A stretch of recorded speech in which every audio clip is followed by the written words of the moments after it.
Bang! Yeah, 7-1-3, don't step in this league, throwing rocks out the backboard. Living our dream, better dribble to the three, take the shot, here a Castro. And we don't even care what you say, we ain't scared of the hate, get a win in this last board.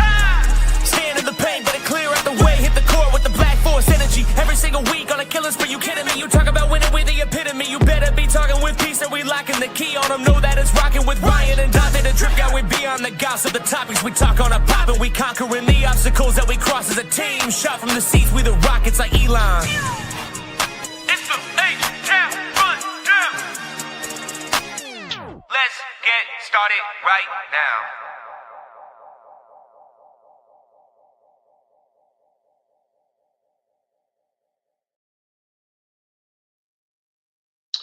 Hey. It's the H-Town Rundown Houston Rockets basketball podcast. I'm here with AK, and we got a lot to talk about. Make sure you follow the H-Town Rundown at the H-Town Rundown on Xbox, Instagram, YouTube, and follow our TikTok account at the H-Town Rundown. AK, bro, you look alive over there. What's up? Physically, I am, but I'm mentally dead, bro. I'm fried like hair dyed, bro. We got a couple things to talk about. And, you know, as Rockets fans, some good things, some bad things, some interesting news, maybe, as you see from the title. So let's go ahead and then get into it, right? We played Miami recently. We played the Bulls recently. We got the Wolves coming up tomorrow. And then maybe some Giannis talk. I think that'll be fun. So let's go ahead and start with that Miami game. Game winner, right? 5 men. That was kind of nice. Surprising, but that was kind of nice. Down 1, going up. Amen Thompson. Good little leg, good putback, man. I like to see it. AK, what's your takeaway against the game against Mr. 83 himself? Bam Adebayo. Yeah, bro. So one of the things about this game, bro, I was really happy about the process of this game, bro. Really, like really happy about the process. Because normally, bro, we do stupid stuff on offense, bro. Like, we don't have no kind of – it's almost like we don't have, like, a sense of urgency sometimes on offense, and we don't have an identity. But it looked like some of that Atlanta game pulled over and carried over to the Miami game. You know, KD did his thing, man. By the way, shout out to KD for being number 5, passing the GOAT MJ for number 5 all time. Shout out. And scoring. That, and he's 13th in attempts. Everybody else is like top 5 in attempts, in field goal attempts. Just FYI. So there's that. But yeah, outside of that, thought the offense was pretty good looking. Reed Shepherd did his thing on offense. He shot the ball well. I feel like the defense is really respected his game, and Ime Udoka kind of allowed him to go out there and, you know, get a bunch of assists, bro. He got 14 assists. I'm happy about that. The 8 for 12, that's not even what moved me, is the 14 assists, because that's one of the things that 14 assists with no turnovers. Shout out Fred VanVleet. Shout out Fred VanVleet, since we don't like mistakes. He was a team leading plus 17 that game, man. But yeah, man, I thought Reed Shepherd brought exactly what the offense needed. Amen Thompson also had a brilliant game too. He made a 3. And he had 18 rebounds, which is a career high for him. Yeah. So we got 3 things going in this game, bro. 3 things going. So we got Reed Shepherd career high in assists. We got Amen Thompson career high in rebounds. He had 24 points too. And we got KD, passing MJ for 5th all time in scoring. I mean, what else could you ask for in the game? And then you had Amen Thompson with the game winner off of an offensive rebound, the same way Ime Udoka drew it up. Let me tell you what happened in the huddle, bro. Let me tell you what happened in the huddle. He like, hey, we're going to try to get KD a shot. He going to miss, but I'm going to need one of y'all to get this offensive rebound and put back on time this time. Because remember last time it was Tari. He got an offensive rebound, and he made that thing, but it was after the buzzer. It was late. Yeah, so, yeah, this is the way Ime Udoka wanted to win. Hey, you know what? Maybe offensive rebounds do work. Right. You know, and I'm not sure that necessarily I like that it continues to go, but wait, oh, is AK gone? Oh man, he gone. His internet got. All right, so we'll continue on, right? So, like I said, right, it went just how we drew it up. Katie missed. We got it put back just in time, and Amin Thompson again, career high rebounds with 18. It's just absolutely crazy, and 7 of them things offensive rebounds did exactly what we needed. I mean, he had 24 points. He like embodied his inner Amin Thompson plus Steven Adams that game. Just absolutely incredible. And then yeah, huge shout out for 14-0, right? We talk about efficiency.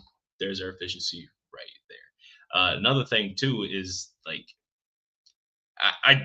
I like the shots we were taking. I like the shots we were making, obviously, but I like the shots we were taking, what type of offense we were running, who was getting the ball, what plays we were running. I mean, Aaron Holiday even looked solid out there. He came in, did his thing, got out. And I like to see that. Was not necessarily a fan of the Jayshawn Tate minutes per se, but I digress.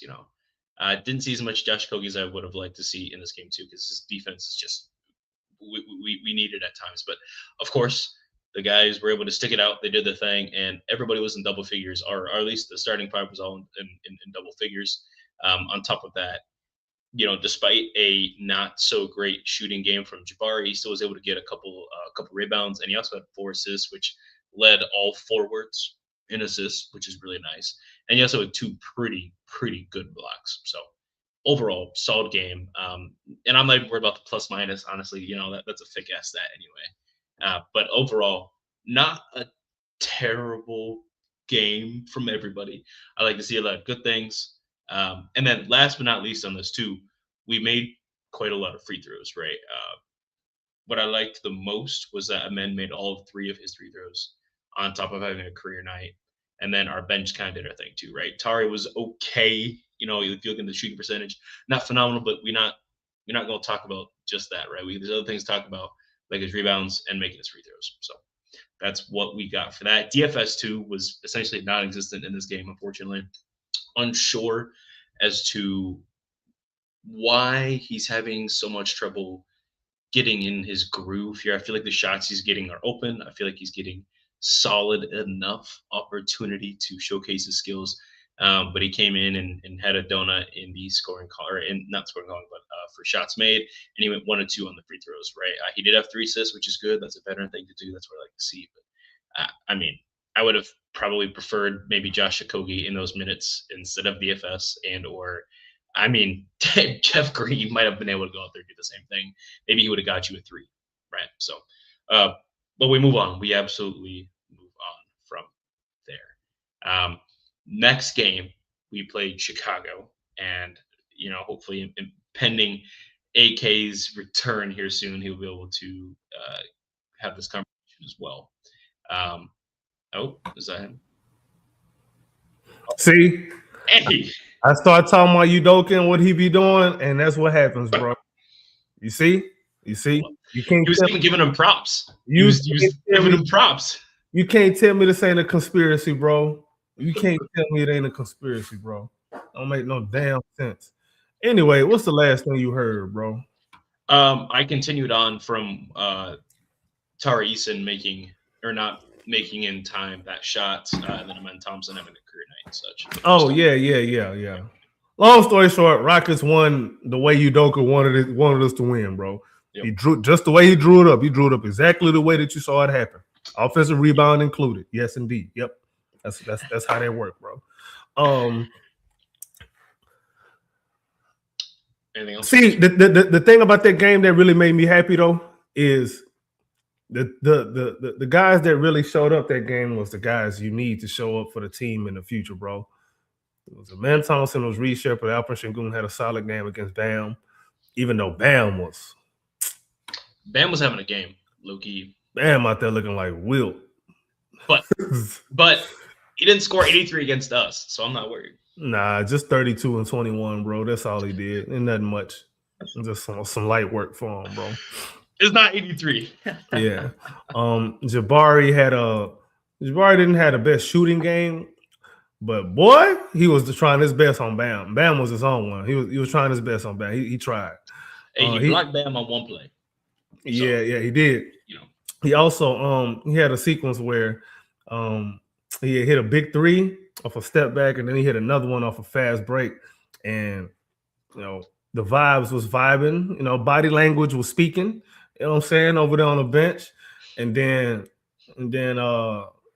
Eric Spoelstra had to call a little timeout because the Rockets was cooking. They was on the heater, man. And Rockets won that fourth quarter by 10 points, 26-36. Imagine that. And it still took a offensive rebound and put back to win.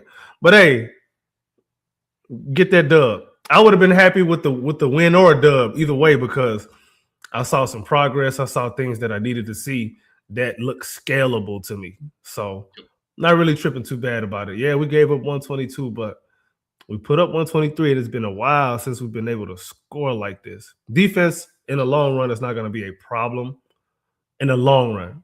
It's going to look like this right now, but it'll get fixed. Anyway, that's all I got. Well, speaking of letting them drop 122, we go to the Chicago Bulls, where we did lose this one, and instead of 122, the Bulls drop 132. So quite the difference, unfortunately, in points there. An interesting game. I feel like there was, again, like a lot of good things, but a lot of bad things from this game. So I'm going to be negative on this one. AK got some opinions and such, but I'm going to be the negative Nelly, as they say. So reading it off straight up, Reed Shepherd process was interesting, but terribly inefficient. This is probably the closest game we've had to him mimicking Fred VanVleet. We saw Fred talk to him before this game, and then came out and dropped 5 to 17, which, tell me that's not a Fred VanVleet ass stat right there. And then he did have 4 turnovers, which is unFred-like, but he did have 6 assists, so take that as you will. 2 blocks, 2 steals. You're right. He got some defense. He had some D. And then Jabari couldn't hit anything out there. I wasn't sure. I didn't get to watch the whole game because I'm in Iowa, and it's a Chicago game in Chicago, so I don't get to watch none of the Midwest games, unfortunately.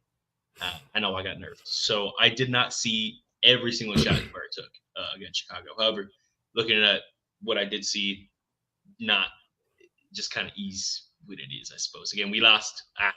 Good triple-double from Şengün. Okay game from – actually, great game from KD. Yeah, 40. But that's my quick little analysis there. What you got? So, the first half offense, these guys look like they just got off the plane and onto the court. Look like they landed on the roof of the arena and just walked down the stairs and decided to go hoop. That's what it looked like in that first half. And then we were down like 18, right? Yeah, we were down. I think the most we were down was like 20, bro, or more. I think so. However, the second half, we won the second half. We won the second half by 9, actually. It's one of those games where it was a tale of 2 halves, bro. And then really from that second quarter on, we won the game. The first quarter is where we really, shit the bed, bro. We lost the first quarter by 20, 41-21. In the second quarter, we D'd up a little bit more. We only scored 27, but we still outscored the Bulls by 3. So, and then it came out in that second half, defense died again. Here's my thing about this Bulls game. I'm not even mad, bro. I'm not, because I'm getting what I asked for. Sure, the defense was bad. However, the defense, again, this is a defensive-minded coaching staff. That will get ironed out in time and with reps, especially if we're going with a different starting lineup. I'm not too worried about that long term.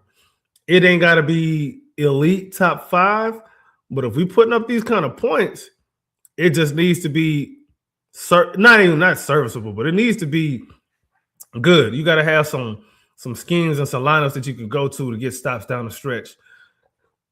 And once again, we lost the game down the stretch in the clutch.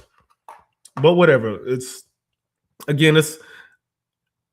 I feel like these are things that we can grow from. Like these are some of the mistakes we made in this game was mistakes we should have been making earlier in the season because we weren't allowed to make those mistakes earlier in the season because we was too worried about grabbing offensive rebounds and putting up putbacks. Can I ask you a question, AK? What's up? Okay, you saw the comment, and I want to talk about this too. Maybe I'm getting ahead of myself. So after this game, they asked, "Hey, what's it look like for Reed going forward? How is he going to start? What are his opportunities?" And his answer was, to sum it up in Ime style, he says, "We'll see what it looks like in 5, 6, 7, 8 games. We don't plan on starting him every game. We want to give as many people different looks and opportunities as possible.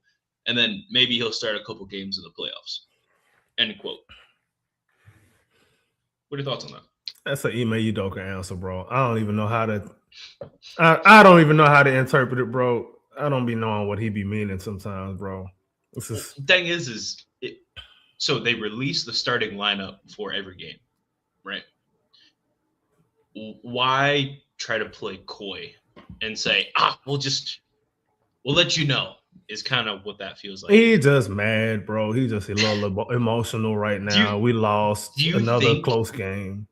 Do you think maybe, and this is unprofessional of me, do you think he is in some way, shape, or form butthurt that Reed is out here? I know he didn't perform well this game necessarily, but overall has been performing pretty well and might be taking his butt buddy spot.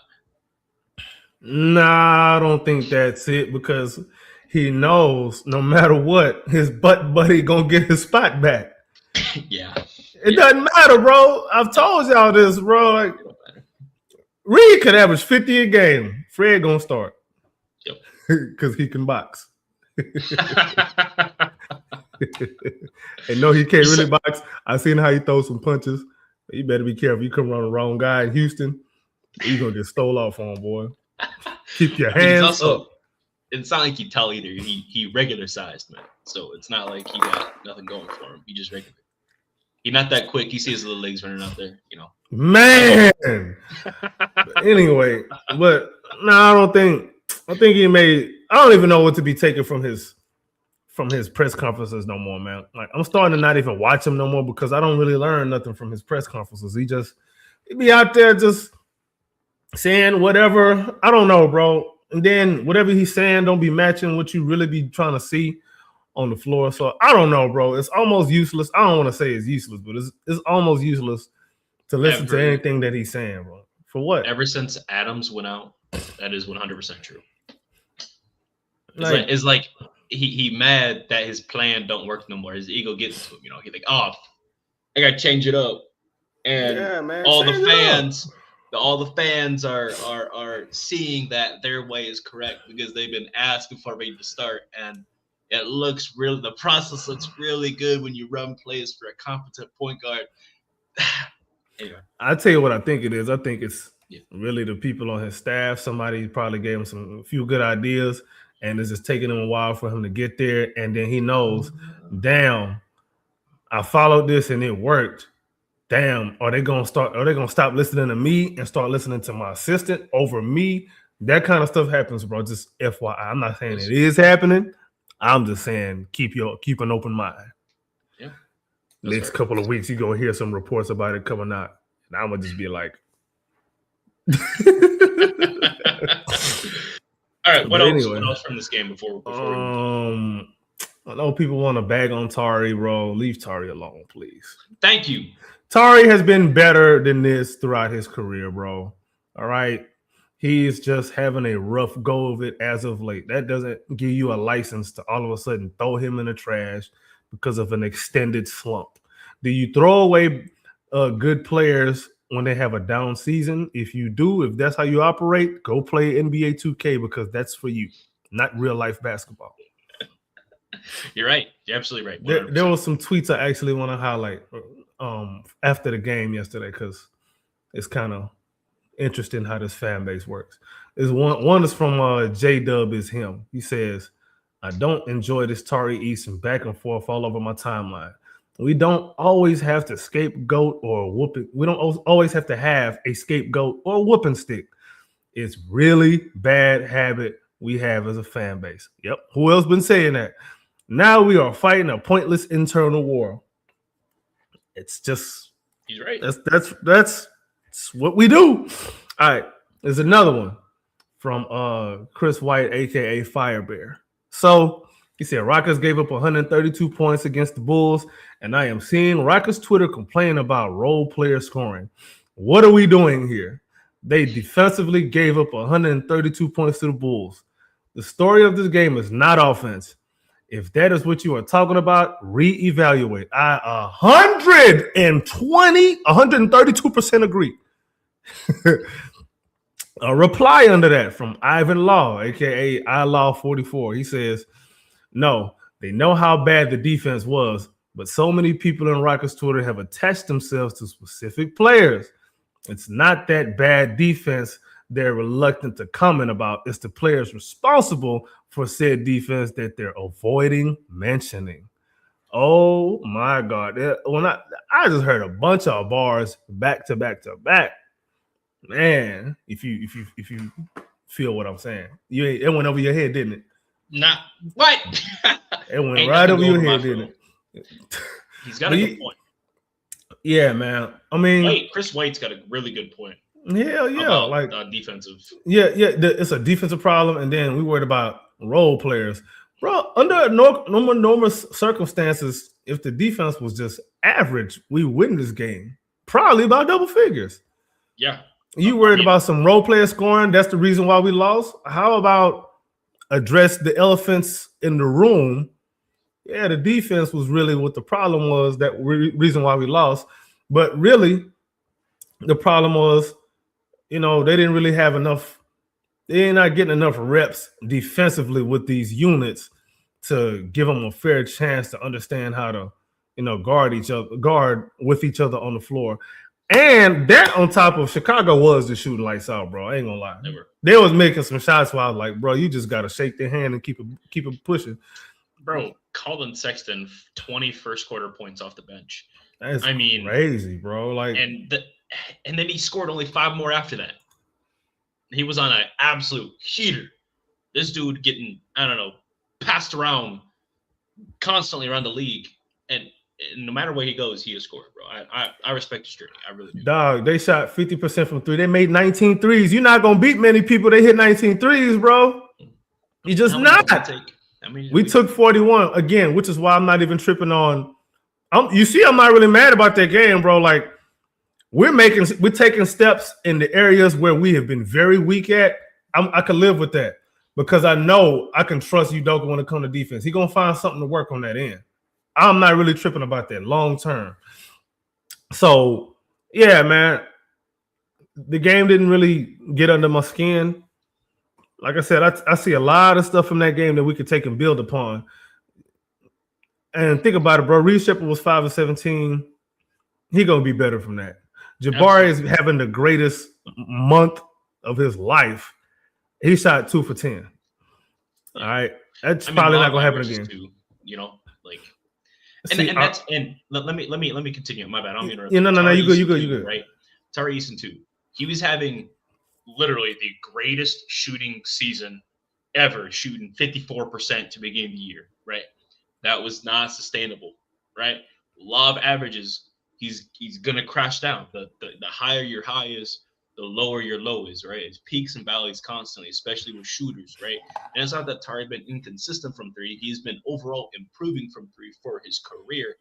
But to come out shooting lights out like that was just unsustainable. Remember Dylan Brooks last year? Dude was shooting 54 or 60-something% from 3. And then he ended the season 37, right? That's the law of averages for especially with shooters. And not necessarily just streaky shooters, just shooters overall. Unless your name is Stephen Wardell Curry, Klay Thompson, or some other great dude like Reggie Miller, you're not doing that no matter what. You're not. And that's okay. You got to chill out on Tari. Yeah, like, I'm just looking at the offense, bro, and I'm just trying to see what's scalable. Alperen Sengun had probably the best game of his life too. But 16 for 19 is not sustainable. Yo, my light just went out. Damn. I ain't know I had that kind of power. But yeah, Alperson going 16 for 19. That's nuts. That is a crazy. That's crazy to hear, bro. But again, like I said, that's not sustainable. Kevin Durant, 15 or 23. That's good, but he's 37. He's not gonna do that back-to-back games, bro. He's not gonna do that. He ain't doing that back-to-back games, bro.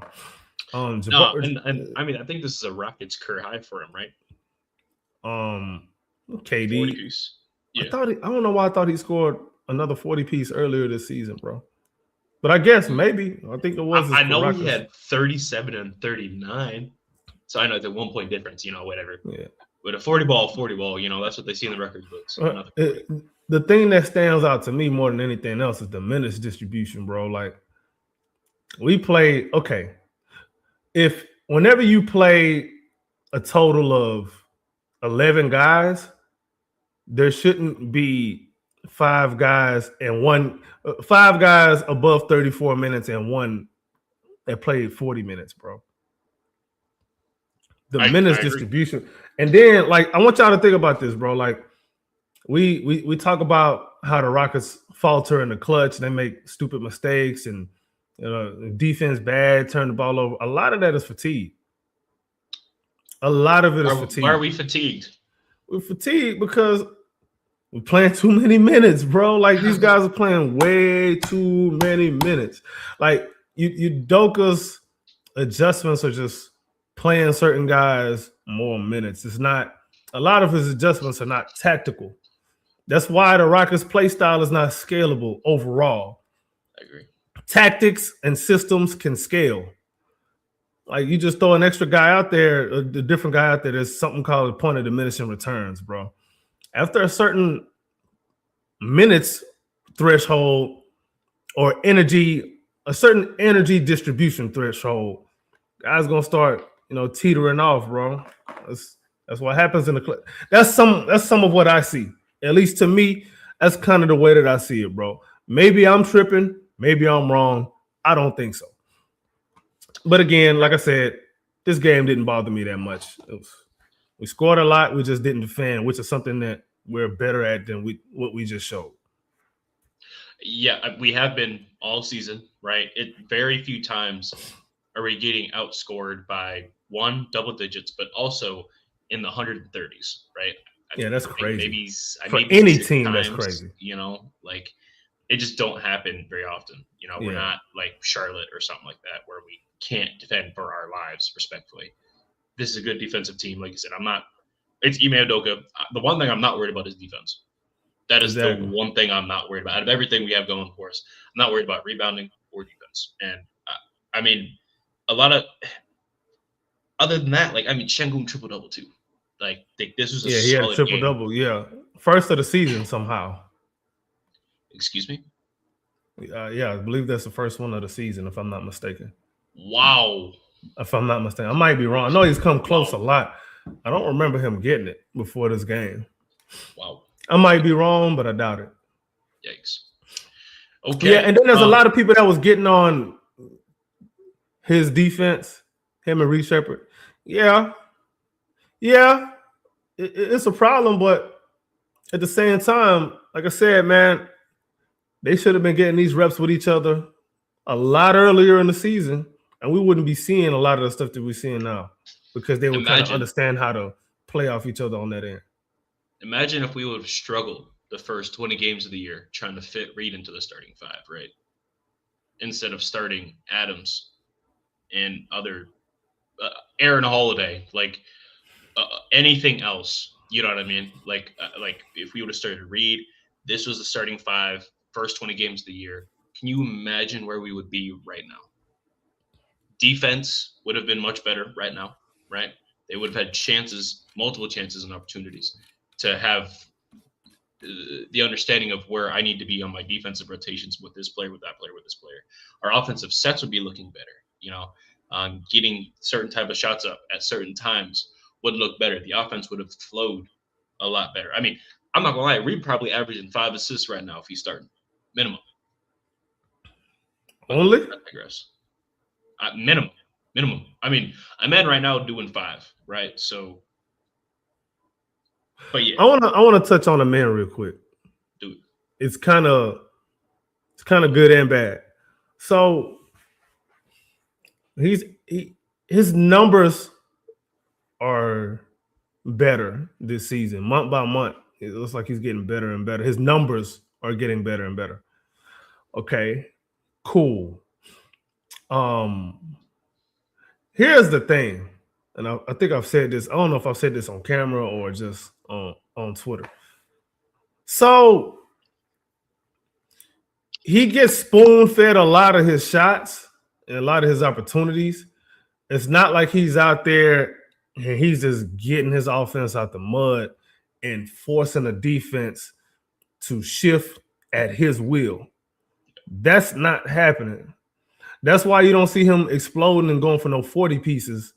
He's only had 130 piece this season, if I can remember. So it's not his scoring, not that what he's doing doesn't matter. It does matter. But again, when we're talking about potential, listen, the potential might not be what some of y'all thinking. It might not be what some of y'all thinking, man. I know there's a lot of if, a lot of in theory, this and that. Listen, where he's at right now is pretty good, but I think some of y'all expecting him to be like a top 10 player eventually and this and that. I don't know if that's on the table, but it might be. But you got to look at how he's getting these numbers. Like, you can't just post his numbers after a game and be like, oh, he's putting up these numbers. Yeah, that's cool. How he's getting them matters too. Defenses are okay giving him these little spoon-fed shots that he's getting, because it's not like he out there breaking down the defense and making a team call a timeout like, man, we got to get this guy. I promise you that's not happening. I promise you. It's not me trying to take shots at him, man. This is me actually saying, if you really want to have him make an impact on the game, we got to use him just a little different. Dunker spot stuff is cool, but I'm telling you right now, man, he could abuse the hell out of a defense as a short roller. My goodness. Because now he's got all of his gifts at his disposal. He can punch on somebody, put them on a poster, or he can pick out whatever the hell shooters he wants, or he can find somebody that's in the dunker off of his short roll. Something I'm surprised at saying is, for a team that doesn't have a lot of shooters, we still run high screen pick and roll with our non-shooters instead of something closer to the basket. And like you said, having a third person in a dunker spot. I'm not sure as to why that hasn't been, not necessarily a regular part of the offense, but something that's not at least a focal point, right? Especially considering at times early in the season, 2 or 3 of your 5 players were incapable of shooting, 6 feet out from the paint.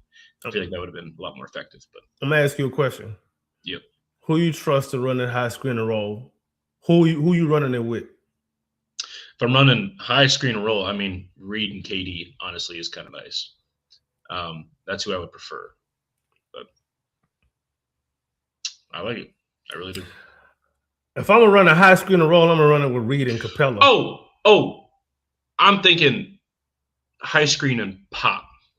Oh, screen and pop. That's my fault. That's another thing that we don't do enough of, bro. We don't do pick and pop. We don't slip screens enough. Like, there's a lot of times and opportunities where we could use KD as a decoy, as a picker. Maybe you can even run split action with him and Bari. And obviously, wherever KD goes, that's going to be the priority when you got that set of defenders right there trying to guard that action. I know you want KD to pop out, but have him slipping and let him be the one go to the rim. Yes. Like, we did that against who was that we did that against? I think we did that against LA in that third quarter. And that I can't remember which game it was. We lost both of them. I think it was I'm pretty sure it was the second game, because it may have been in the second game. We did that, and we only did it once. Yep. And I was like, okay, why are we not doing a little bit more of this? Because of the way the teams are playing KD at all times. All right. Every time he's getting the ball, he's getting it going away from the basket. He's not getting it going to the basket. There's opportunities to do that. But Udoka offense, we're scared. Something else, I think, if we're gonna run a high screen and roll, I think Reed and a men honestly would be solid. If you have certain defenders matched up, it'd be matchup dependent. And I like it because a man would be able to get his shot up high, and I trust Reed being able to get it to a man effectively. But I also worry about like I said, it'd be matchup dependent. So yeah, maybe but that's if we going Bari at the 5. Yeah. But when we go Bari at the 5, bro, we can't have DFS on the floor, bro. We can't. We can't have DFS on the floor, bro. We can't. I have been trying to be as little critical as possible against this guy because I know he was coming off that injury. He didn't have any time to play 5-on-5, no ramp up. He just went straight to it's not fair to him. But bro, like we got him for 2 years. For 2 the second one is the last one that's guaranteed. Like I think it's partially guaranteed, but I think the second year is guaranteed. And the last 2 is I'm guaranteed I will pack his bags personally, like next year. Again, I don't mean to be malicious on that, bro. I can't. We trying to win, try to be a championship team, and I like DFS for Dallas. I like DFS when he was okay in Brooklyn because he just had to do what he had to do over there. I like DFS when he played for LA. He got a lot of good shots over there. I like DFS, but unfortunately, the type of players he also played with, where he was successful in Dallas and in LA, also aren't here in Houston, which I also do think that is a part of that. It is, but also pace. I agree. And those players create that pace. Brooklyn. What player in Brooklyn creating pace? Cam Thomas they just played fast. Cam Thomas pushed tempo. Not that he pushed himself. Yeah, he didn't give us the ball, but he did run. And that's why I say he was successful in Dallas and in LA because of the players he played around. You mentioned pace, right? Overall offensive scheming, and they got him in really good spots to be a successful role player. Unfortunately, right now, we asking him to run pick and roll, which if I see one more pick and roll with DFS handling the ball, I don't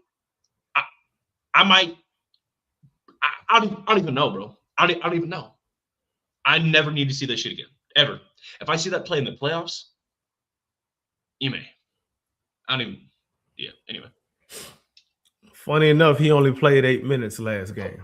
Yeah, there's a reason for that. Yeah, because he just played 22 the game before that.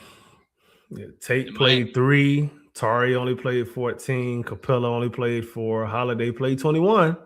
Okogie only played 3. That is the rotation of a desperate man.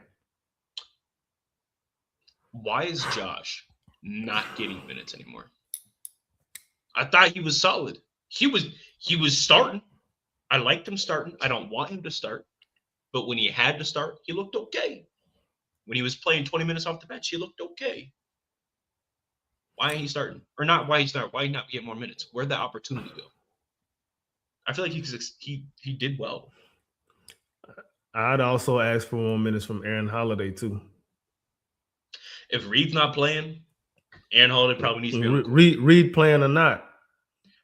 Matter of fact, that little lineup what I was talking about with Bari at the 5, give me Aaron Holiday at the 2 and Reed Shepherd run point and have a man, Bari, and KD on the floor. Run that high screen and roll with Reed and a man.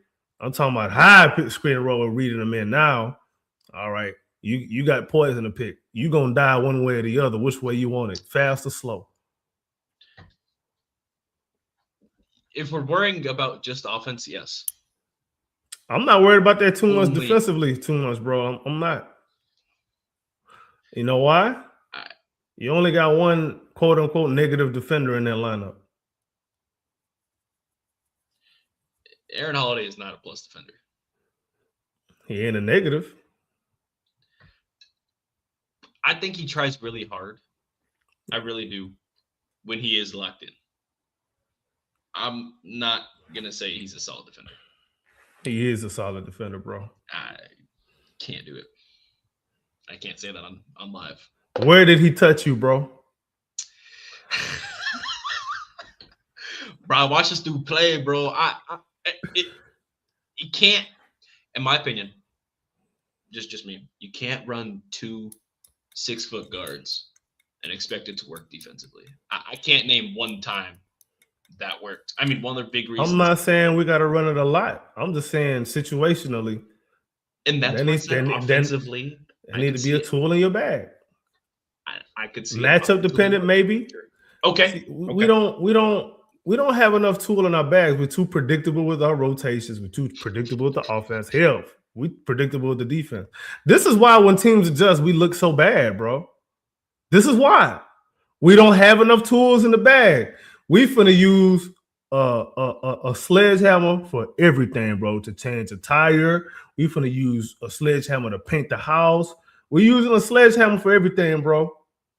Hey, you need to drill some screws in this piece of wood. I got a sledgehammer for you, bro. I ain't got no drill. You gonna use this sledgehammer though?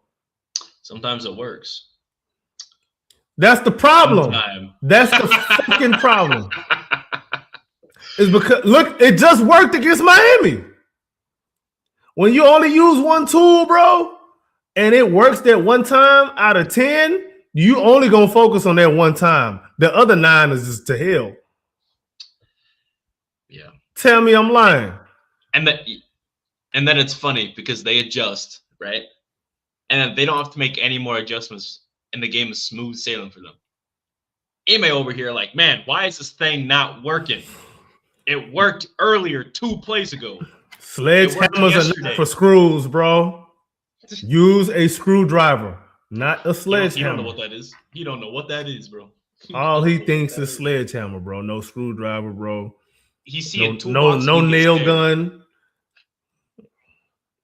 He see a coaching book. He go to the one play in his book and tear that out. He threw the book away.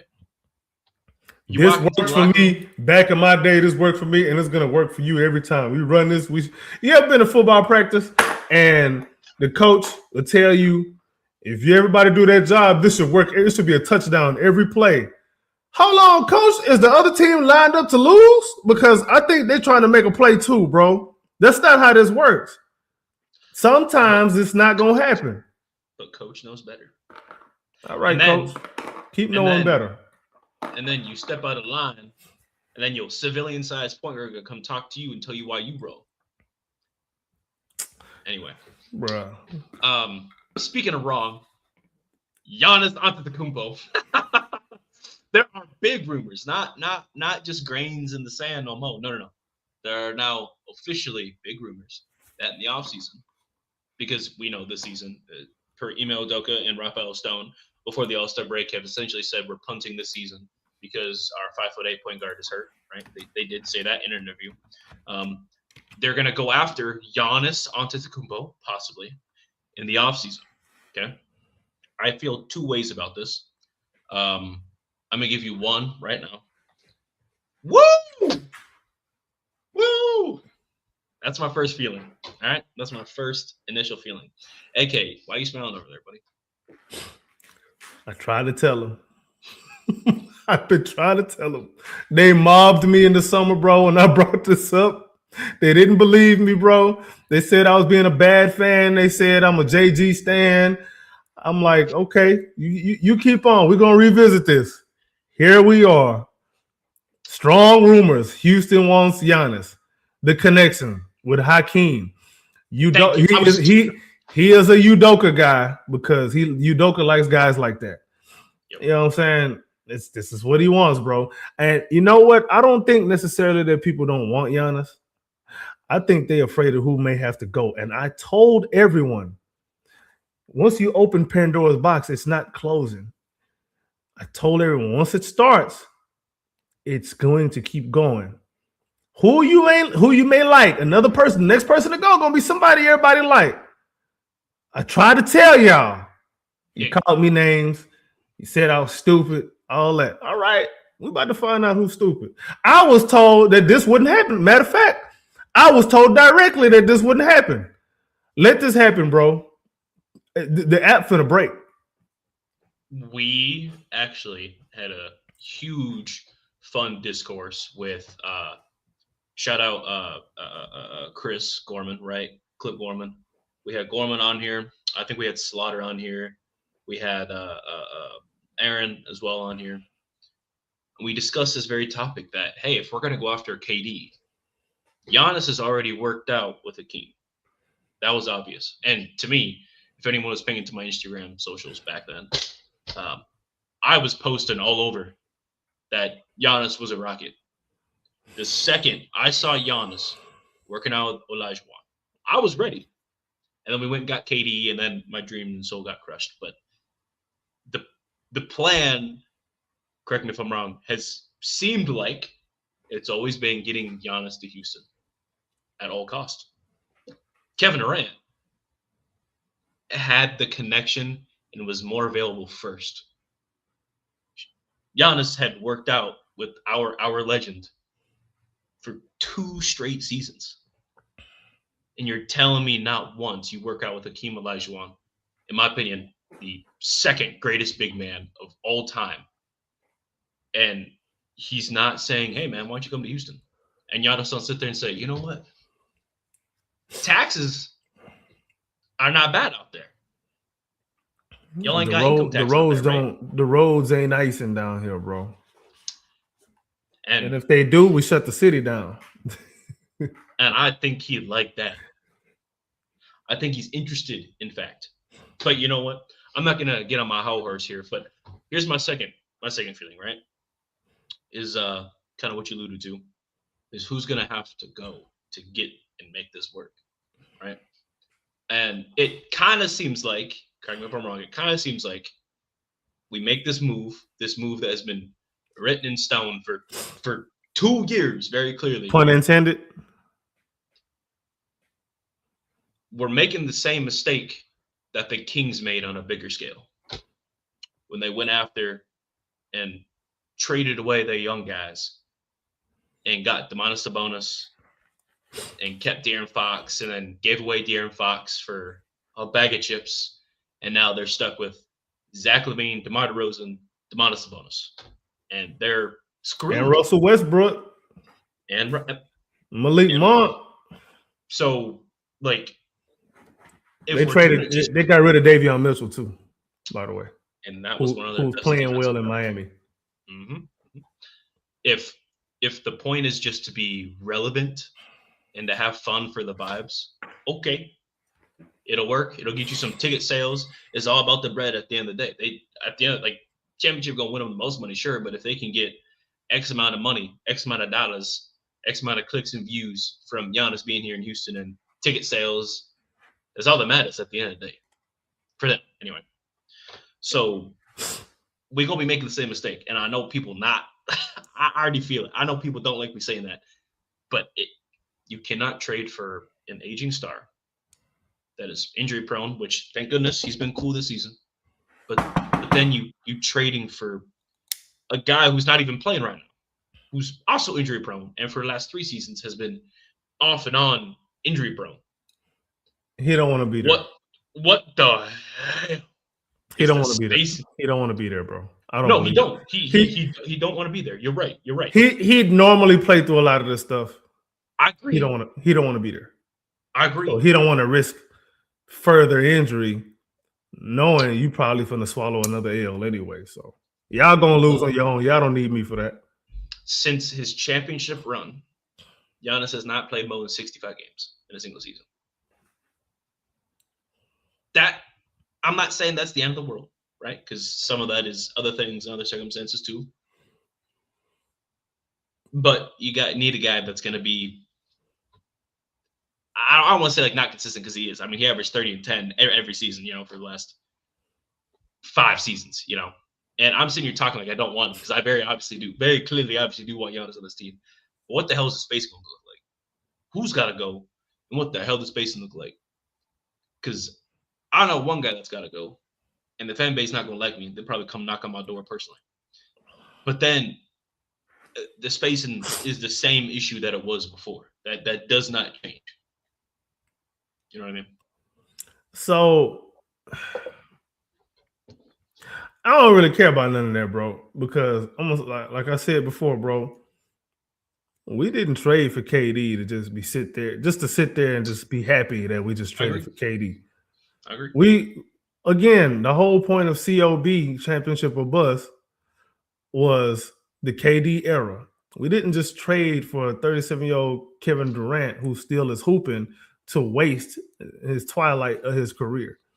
We need to do everything in our power to maximize them years. Otherwise, what was the point? KD, he could say whatever he wants. That man did not come here to not win a championship, bro. He did not. He did not. I don't care what nobody says. Anybody who said that they was okay not winning a championship with KD, you really need to have a talk with your plug because he is putting some dust in your grass. Look at Brooklyn fans and then tell me that they're okay. Respectfully. Suns fans, same thing. Yeah. Like, there's a reason why them people don't like him. He didn't deliver on what they wanted. For whatever reasons it was, they didn't get out what they expected. Yep. Kevin Durant is a hired gun. He's not here for a long time. He's here for a good time. Let's make this time as good as we can. Otherwise, you could have just held off and did something else. You really could have just did something else. By the way, when Ime Udoka signed here, why do you think Rafael Stone kept on betting against KD teams? Don't ask me how I know. I'm just think about it for a second, bro. It was obvious that once Ime was here, one of Ime's guys was coming along. Whether that be Jaylen Brown, Kevin Durant, or a future Ime guy like Giannis. The only reason Jaylen Brown didn't happen is because it's two reasons. They won a title and that contract. So that wasn't going to work. So they pivoted and went to Kevin Durant. Yep.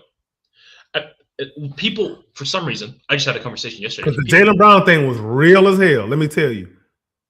I just had a conversation yesterday. People forgot that the first year in Brooklyn, Ime coached Kevin Durant. I don't know where people live, but it's clearly under a rock. Yeah, Ime was a guy that people was listening to, not Steve Nash. Mm-hmm. And that's why when he went to Boston, KD was mad as hell. KD was pissed. But you know what? Be what it is. I hope y'all listening, bro. I hope y'all listening. There is a reason Ime Udoka took this job, because this was the job that eventually he knew he was going to get one of his guys here. All them other places, it was going to be harder. This was the place that had the path to get one of his guys here. He got one of his guys here. Do you think one of his guys is going to come here and not be accompanied by somebody else at some point? Is that what y'all really think? Even though I was told, I ain't going to go there. I ain't going to go there. So, all right. So before we move on to the final topic, you are for or against Giannis coming here? Bring me Giannis. Right. I don't know about it at all costs, because it still got to make sense. But anything that gets me closer to a championship with KD, I am for it. I keep saying it. I need to take my nieces and my little nephew to a parade. If I don't get to do it, I'm going to be upset. My niece gonna go to college soon, bro. I can't have this, bro. I can't. Stone, if you're listening right now, Ime, if you're listening, because we know Ime listening. We know Ime listening. Oh, we know he listening. And you still need. Hey, Ime, let me tell you something. I'm gonna send you another invoice, and I'm gonna add interest on this one. You owe me for these consulting fees. This is not for free. You understand me? Don't make me call Nia alone. She gonna take. Matter of fact, she gonna be the one send you the invoice. I bet you pay that up.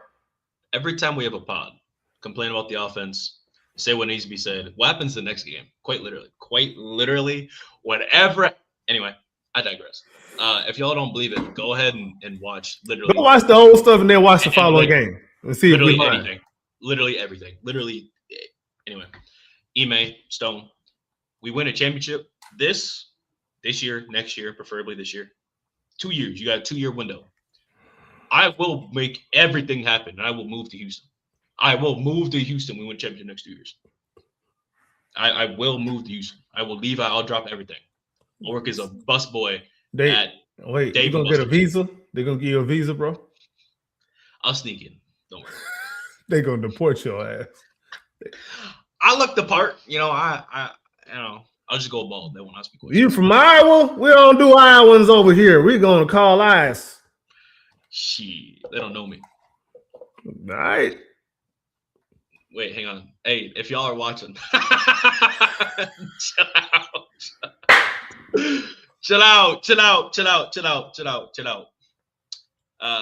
Man. Oh my goodness, bro. So speaking of ice, we gotta go up north tomorrow, and I'm heading to a game. We're gonna watch Minnesota and the Rockets play. It's highly likely Anthony Edwards not playing tomorrow, which okay. One less player means less excuses for us to find out why we lost. If we lose, we have every reason to win tomorrow, right? What is going on? What is the offense going to look like? And I don't even actually, matter of fact, I got to look. Who's been starting in Edwards' place as of late? Why am I forgetting this cat's name? I know Ayo DeSumo been starting. I think Isle started. They played last night or the night before, and he started. Yeah. Let me go see, bro. It's been hard to keep up with other teams this season for me, man. Usually I be on point. I be knowing my stuff, man. But this year, bro, it just wasn't gonna happen. Yeah. Let me find it. What you call it? See, I can't even think straight. I'm calling it a what you call it. I'm usually sharper than this, bro. Forgive me, man. Y'all know I'm sharper than this, bro. This is not me right now. That's what he says, man. This is my representative speaking, bro. It's not. Is it Terrence Shannon Jr.? Is that who been starting? I think so. Let me look at the last game. They just played Boston. Oh, they got Bones Highland over there too. I forgot. Yeah, that's true. They did grab Bones, and he been hooping too. He been looking good. Yeah. So with Edwards being out, the Rockets should be concerned. Concerned? Yes. Why's that? Because they don't take shit serious. Yeah. We do have lost. a bad habit. We've lost to the most under 500 teams for a team that's above 500. 12 of our 28 losses. So almost half of our losses are. And you mean to tell me we're not going to look at the coach over there and ask questions? When things like that are the case, you got to go bro. look at the coach, It's because Jabari's going 2-10 and Tari Eason's 1-5, bro. Nah, you wrong, bro. It's because we don't have Fred to just not turn the ball over. We need Fred VanVleet to beat the Kings. You're right. We need Steven Adams to grab those misses that Fred VanVleet chucking up to generate more misses. That's how we do it. And eventually, one of the things going to go in. And Ime going to say, look, it worked. It's just stupid, bro. It's just stupid. So the Wolves, how do you prepare for them?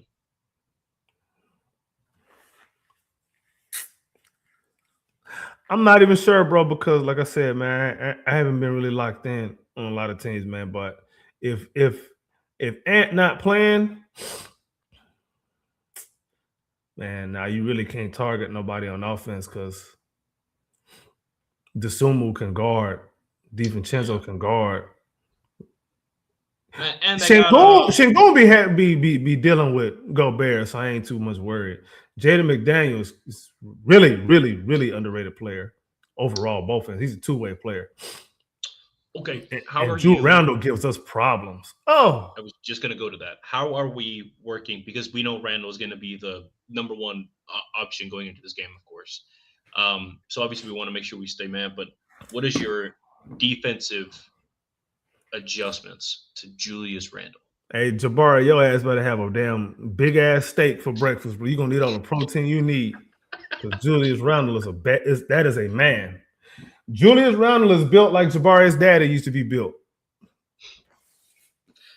How do you feel about a men on McDaniels?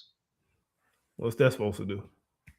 Defensively, right? What is that? Not that he's not gonna be running the offense. They're not running the offense through him. I want a man on the lead ball handler, which is from just some of the clips I've seen with Ant out. It's been Ayo Dosunmu, and then Bones Highland to come in, and then he's kind of the guy, instant offense microwave guy.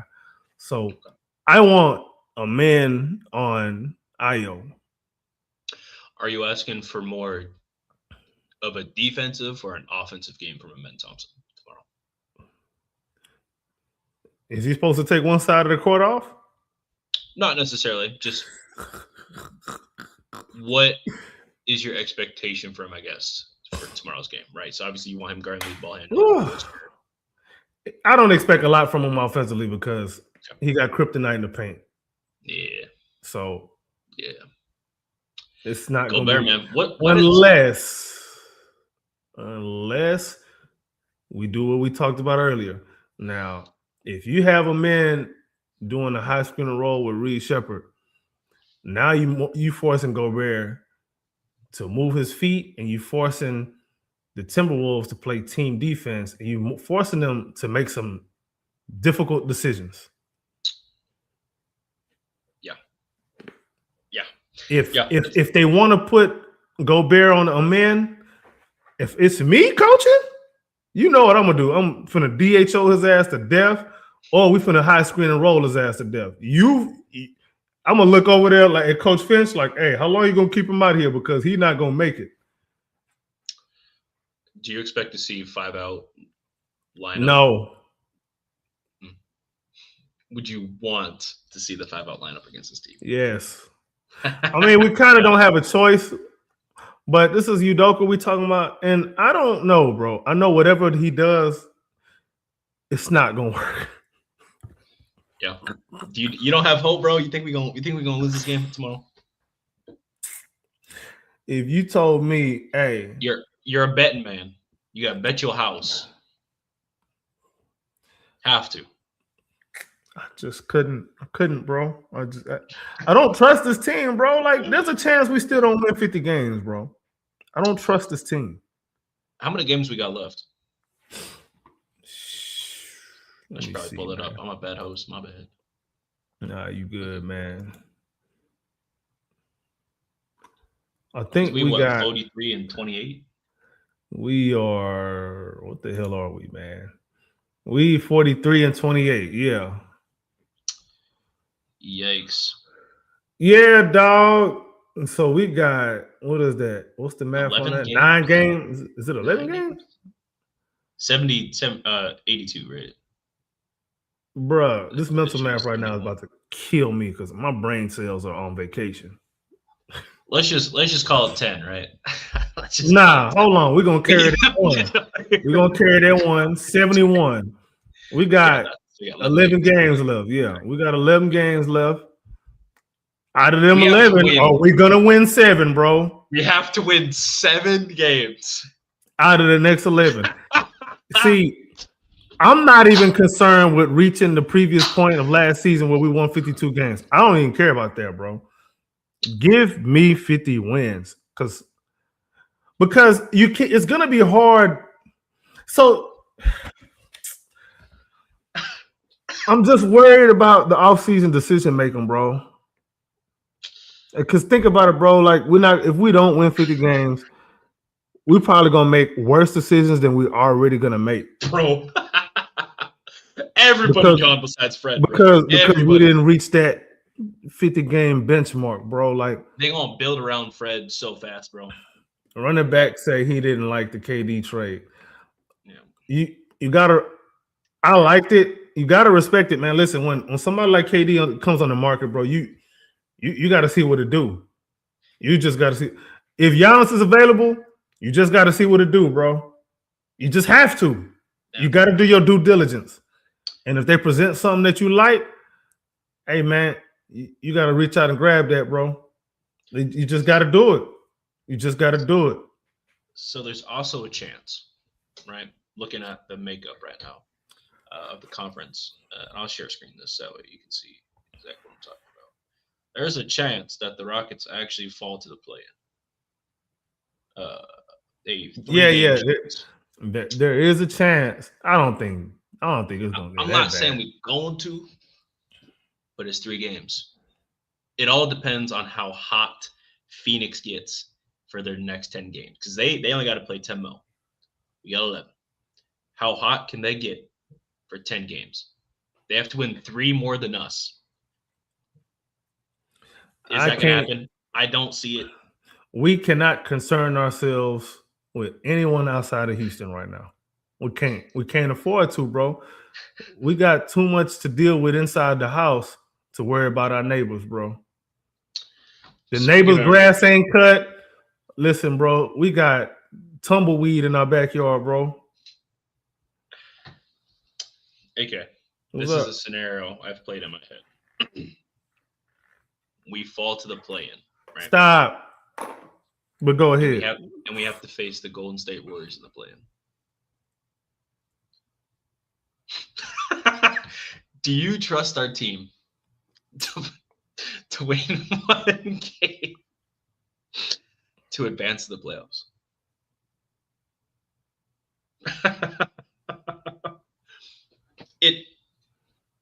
I don't want that to happen, obviously.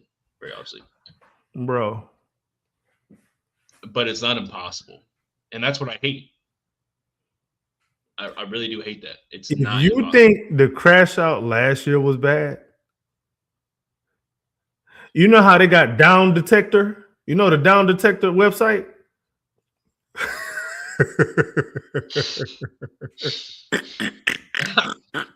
Do I need to finish the sentence or you picking up what I'm putting down, bro? I understand. It's just not impossible. That's the problem. And I thought, being optimistic, I thought we'd be in the 3rd seed right now. And I know that's literally 1 win away. I know. Regardless, I thought at the beginning of the year, I thought we'd be the 3rd seed at pretty solidly, right? I thought it was going to be OKC, Nuggets, us. That can still happen. Okay. We could also face the Golden State Warriors in the play-in. Those are 2 vastly different possibilities that I don't like, and there are so many variables in between that can happen as well. We could end up facing the Warriors in the playoffs again, 1st round. It's likely. No, it's not likely. It's possible. That's what my sanity cannot handle that, bro. My sanity. I might have to just move to a remote island. Just disregard my entire livelihood right here, bro. I just had to just go be George of the Jungle somewhere, man. There's no way. I just wouldn't. Earth would no longer be for me, bro. I gotta go somewhere else. Last point I gotta make. If the playoffs happened today, we'd face the Lakers in a 7-game series.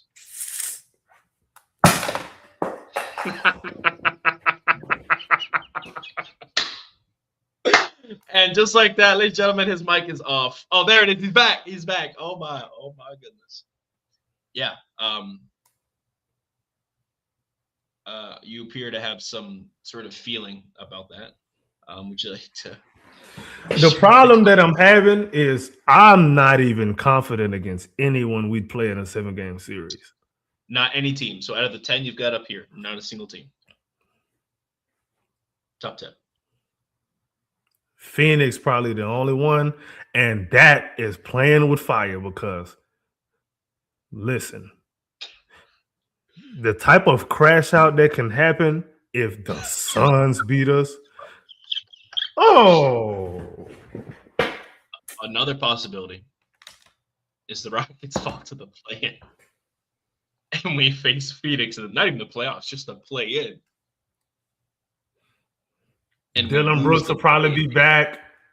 Oh my God. These are all possibilities. Why are you putting this bad juju out here, bro? Who pissed you off? I actually didn't think about the Phoenix one until just now, but the Golden State Warrior one, I've been thinking about for a while. Right? Why would you do? Why are you torturing yourself like that? And part of me, I want my get back, obviously, and we've never had it, so I can only imagine how I would feel if it works. Right? If we win, send them home finally. Curry era done. It's over. But Bruh, I also know this team. Do you trust Ime Udoka in one game to go against Steve Kerr? No. I don't even care who the players is, bro. We can have the 96 Bulls, and Steve Kerr could have the Bobcats. Any iteration of the Bobcats. We'll lose. And that's why I sit here and say, like, yikes, right? It's yikes against every team. And the aspirations was, or in my opinion, for me, it still is, right? But Stone and Ime already attempted to put water on the fire by saying, Fred VanVleet's hurt, Steven Adams is hurt. We just got to look towards next season. And they said that before the All-Star break, dude. And that has been sitting with me and irritating me every single day, bro. The problem with that is now, not only do you have a built-in excuse for this season, you got another one for next season. Because now it's going to be, they're just coming back from injury. And then before you know it, you've got 1 year left on KD's contract, and he's sitting at home twiddling his thumbs on Twitter on the Dickerson account talking about my coach don't know how to do this, my coach don't know how to do that. So we can't do that. You're going to have KD 1 year left on his contract, and an older Fred VanVleet and an older Steven Adams expecting 40-year-old Kevin Durant at this point, by the way. And expect him to do what? Hopefully Alperen Sengun and Amen Thompson have figured out how to shoot. It's not going to happen. Hopefully Tari Eason, I don't know, man. Hopefully he's out of his funk by then. And hopefully Jabari is tired of all of the slander and he gets it going. Not that he's been bad, but hopefully he take like a big step up. It sounds like we're saying if a lot, right? We were saying if a lot last year too. And there's no clear trajectory, right? We shouldn't have done this damn podcast, bro. We shouldn't have done this shit, dog. They have not painted a clear picture of the future.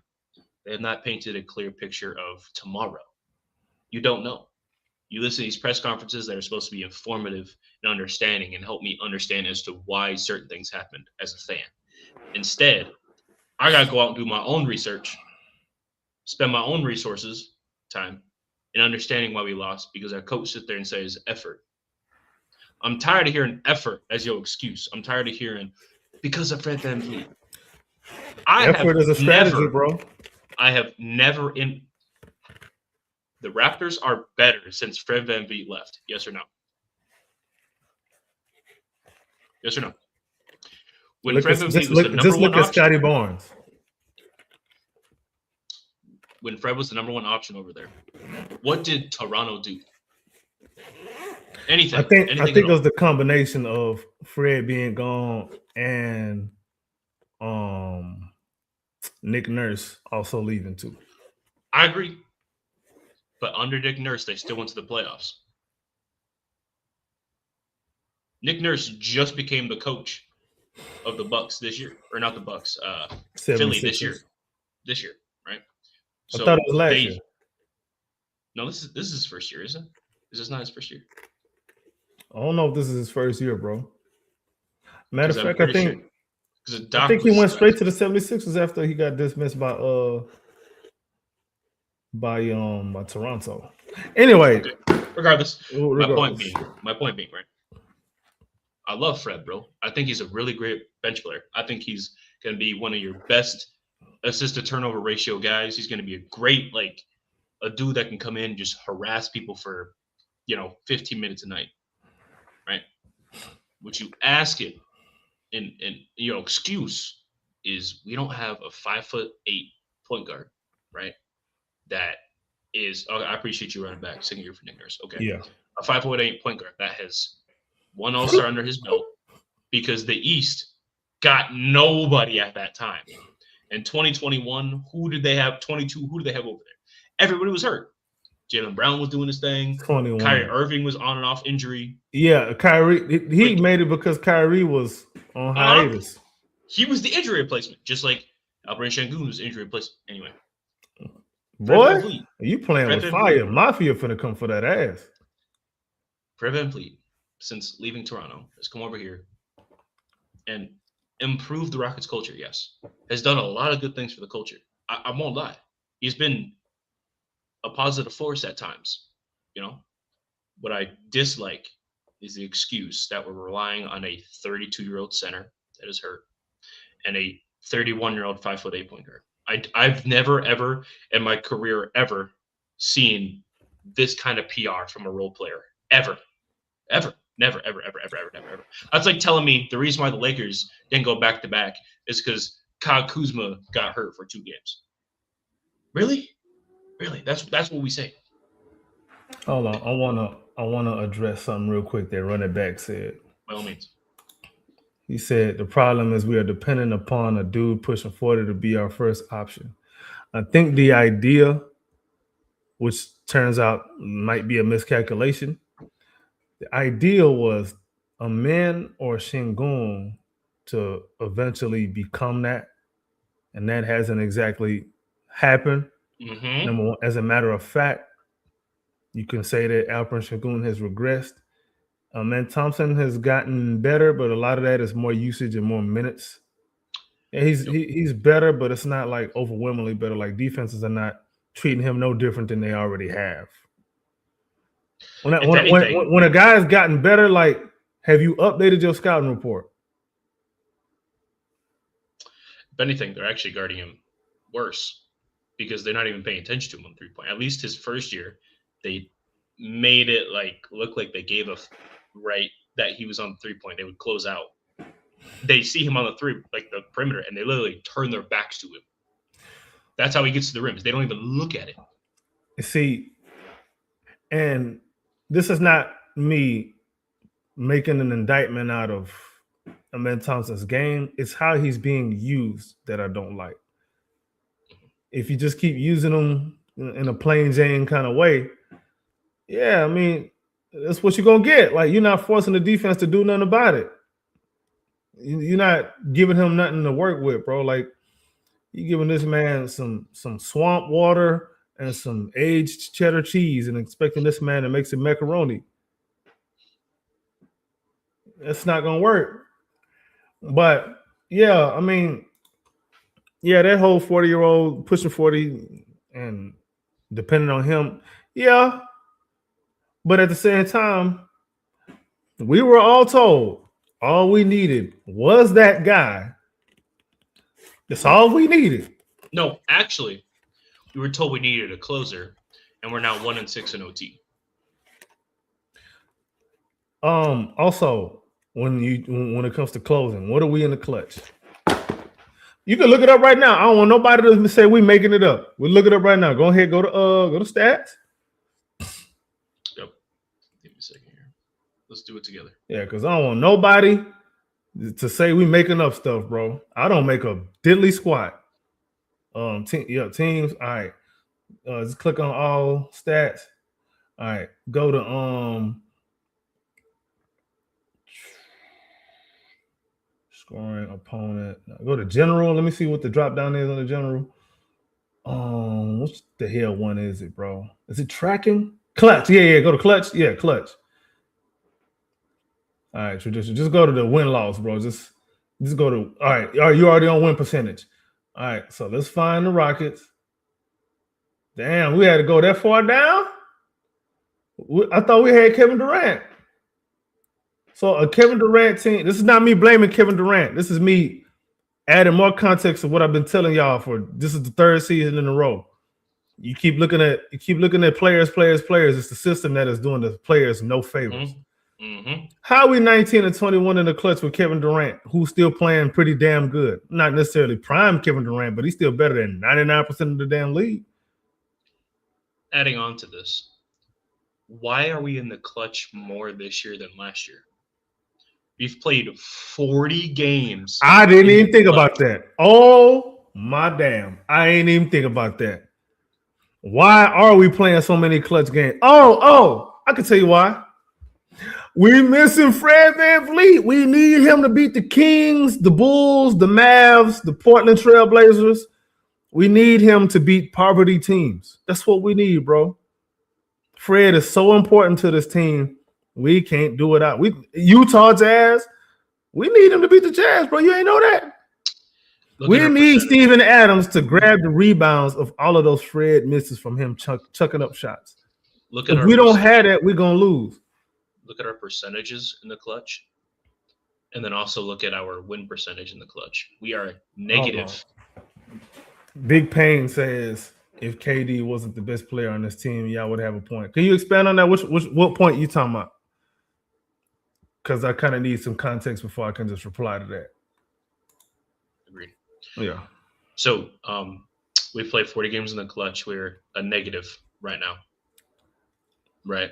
We've lost 2 more games than we have won in the clutch. We have played 40 games in the clutch this year as opposed to 37 last year. And we had played all 82, right? That was the issue was, we're losing games in the clutch. Last year, we were a positive in the clutch and a positive in overtime games last year. Look at Phoenix. Okay. Look at the Trailblazers. Look at the Washington Wizards.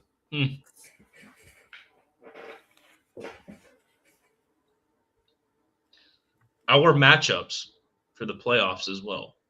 It's also crazy to look at. Denver. Bro, we worse than the Wizards in the clutch. Yep. Here, let's make it worse. We shouldn't be worse than the Wizards at nothing, bro. The Lakers are number 1. They got closers.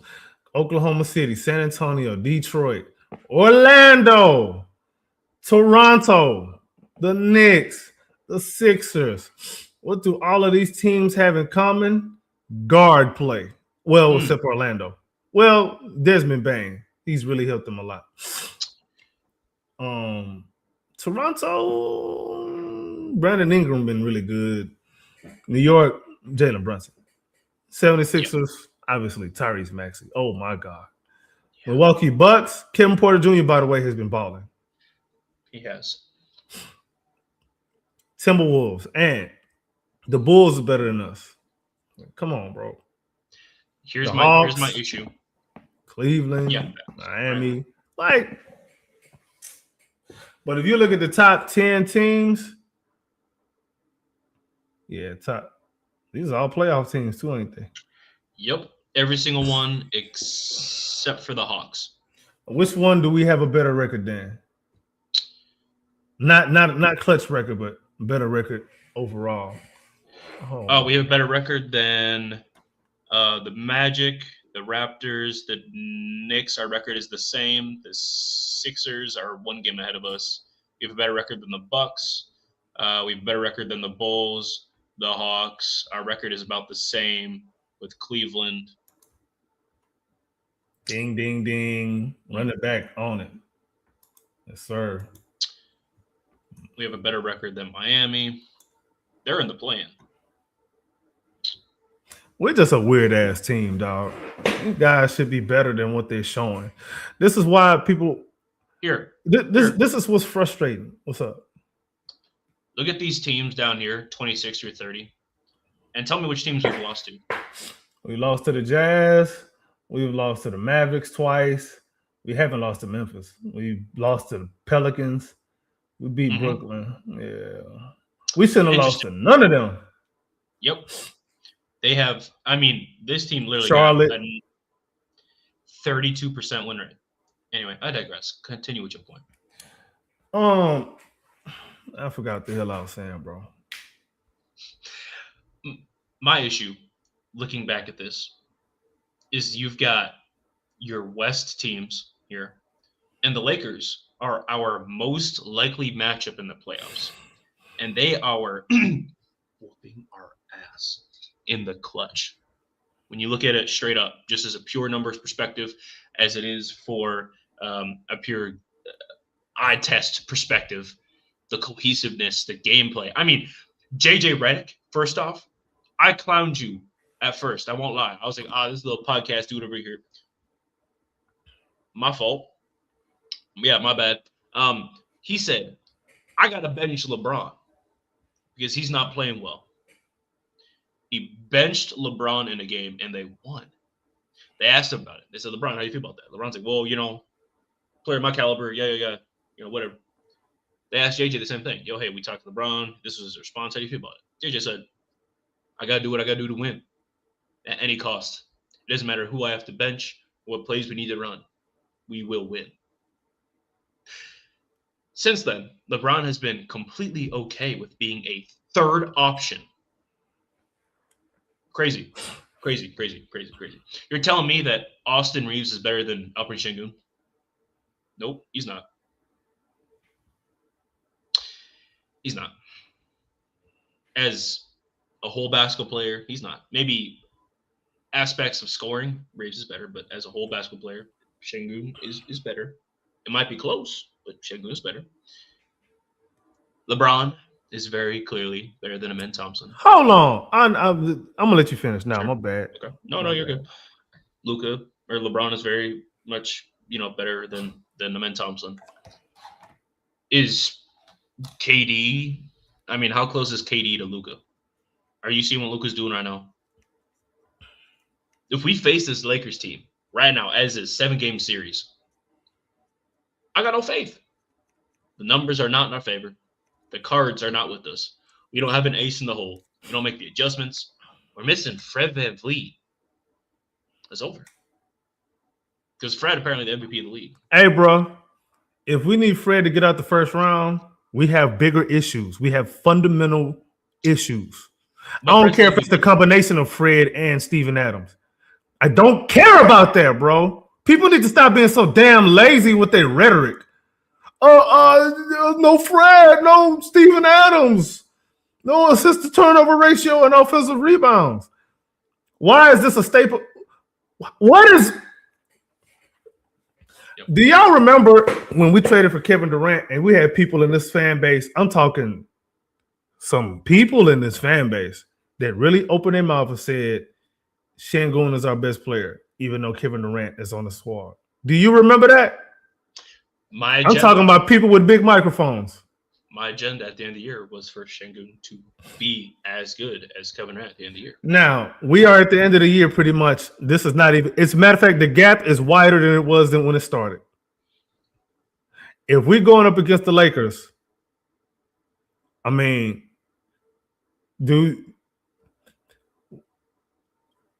I know you said Austin Rivers. I said Austin Reeves is not better than Alperen Şengün. After that series is over with, bro, you may change your opinion. Maybe. Because you can't tell me you see. I like this. I hate this hindsight 2020 shit that we like to do in this damn fan base, where folks will say something and then act like we can't go search your profile to see what the hell you were saying when you had said it, or if I got to go check my bookmarks and see if you said what you said when you said it. You know what I'm saying? Mm-hmm. Why don't you just come out and be like, hey, man, look, I said this. That was wrong as hell. Yep. My bad. On to the next. Okay to be them wrong. all. It's okay to be wrong. It's okay. So now we're in a situation where we trying to avoid the damn play-in. We ain't seen growth from players that we really should have seen the growth from. Players ain't taking the steps that we was told was going to take the steps that they was going to when we got rid of ankle weights on the team. Mm-hmm. That's what they said. None of that happened, bro. None of it has happened. I don't give a damn about no Fred VanVleet and Steven Adams, bro, because we were supposed to have replacements locked, loaded, and ready to go anyway. Yep. Steven Adams replacement. I mean, Clint Capella's done a fine job. Capella has done an underrated job. Yeah, he's done a pretty good job. But again, like the whole how we using everybody, how we trying to put it all together just isn't working together. One day we're a good defensive team, next game we're a good offensive team. Can't we be both at the same time against the same team? If we're gonna play a team 7 times in a row, are we gonna make enough adjustments to get 4 wins out of that? Like, have we swept anybody? What team have we beat the most this season? What team have we beat more than 2 times? Have we won a season series? I gotta go look that up. Actually, let me see. Is that on Basketball Reference? Yeah, or maybe StatMuse. I actually don't know. Yeah, hold on. I gotta look this up because I don't want to be talking out of my ass. I don't like to do that, bro. When you talk out your ass, your breath smell like shit. This man always got a quote, don't he? I always got something, bro. Country boy, can't help it. I'm also gonna look up the Rockets schedule and look at it manually too, just to put that out there. Okay, that's actually a good point. Okay, we've only beaten Phoenix 3 times. Yep. We 3-0 against Phoenix. We haven't beaten nobody no more than 2 times. Obviously, in the East, we only gonna play them 2 times anyway. But if we're just looking at the West, yeah, Phoenix is the only team that we really just like for real had a number. Yeah, bro. I thought we got rid of inconsistency, bro. That's what I was told. Why the longest winning streak we had this season 5 games? In our last point here, before we ran around an hour and a half already, I didn't realize that. One of the last points I want to make: in the last 10 games, right, where we are 5-5, we're 500. Minnesota's 5-5. Every other team from 1 to 9 has a positive record minus the Suns. So 5, 6, and 7, right? Those 3, we're all 5-5. Everybody else 6-4, 6-4, 6-4, 9-1, 9-1, 10-0.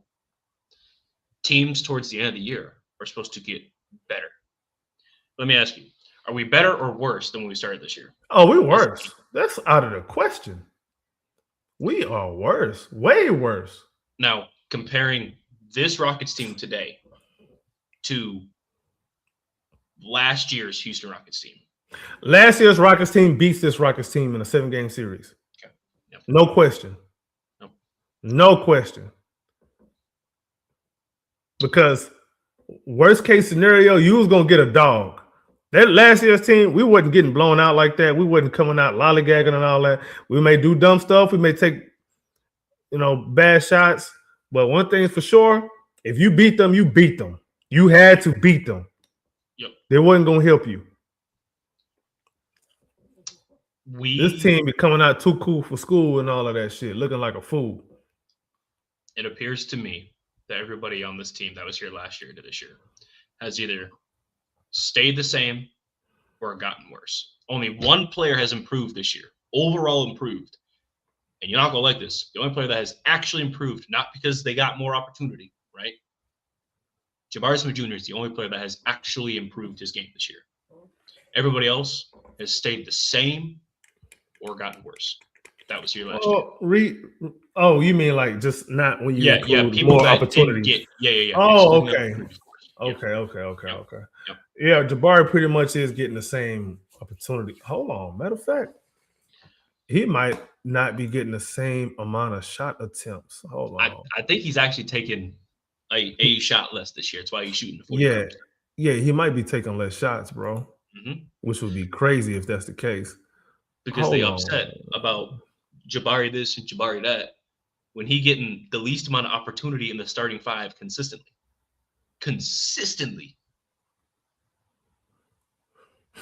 Okay, so all right. So he is taking the most shots of his career, actually. Yeah. However, remember last year he started coming off the bench when he came back from that broken hand. Yep. So he was And only they playing kept 30 him on the minutes a bench. game. They kept him Yeah, on the bench. which wasn't a good idea because we was worse. Yep. Yeah, now he's taking more shots this year. How many Let me more shots? see shots. Well, last year he only took 9.9 shots a game, What's he getting this year, Lotta? 12.4, which is a Okay. career high for him. Okay. pretty good. But he's taking the most threes this season than he has. He's shooting I thought like he didn't take 36%. enough threes. Well, no, 6 is not enough still. I need a higher volume. I need 8, if I'm being honest. We should be able to generate more threes for him. Yeah, so but those less attempts are just he's not getting no different attempts. It's not like we drawing up plays for him. I said they're not trying to run the offense through him. Like he's still the third option. He's still the fourth option. Yeah, because I'm the third option now, right? At least last year he was the third option, but I'm gonna say this. I said it once. I'm gonna say it again, bro.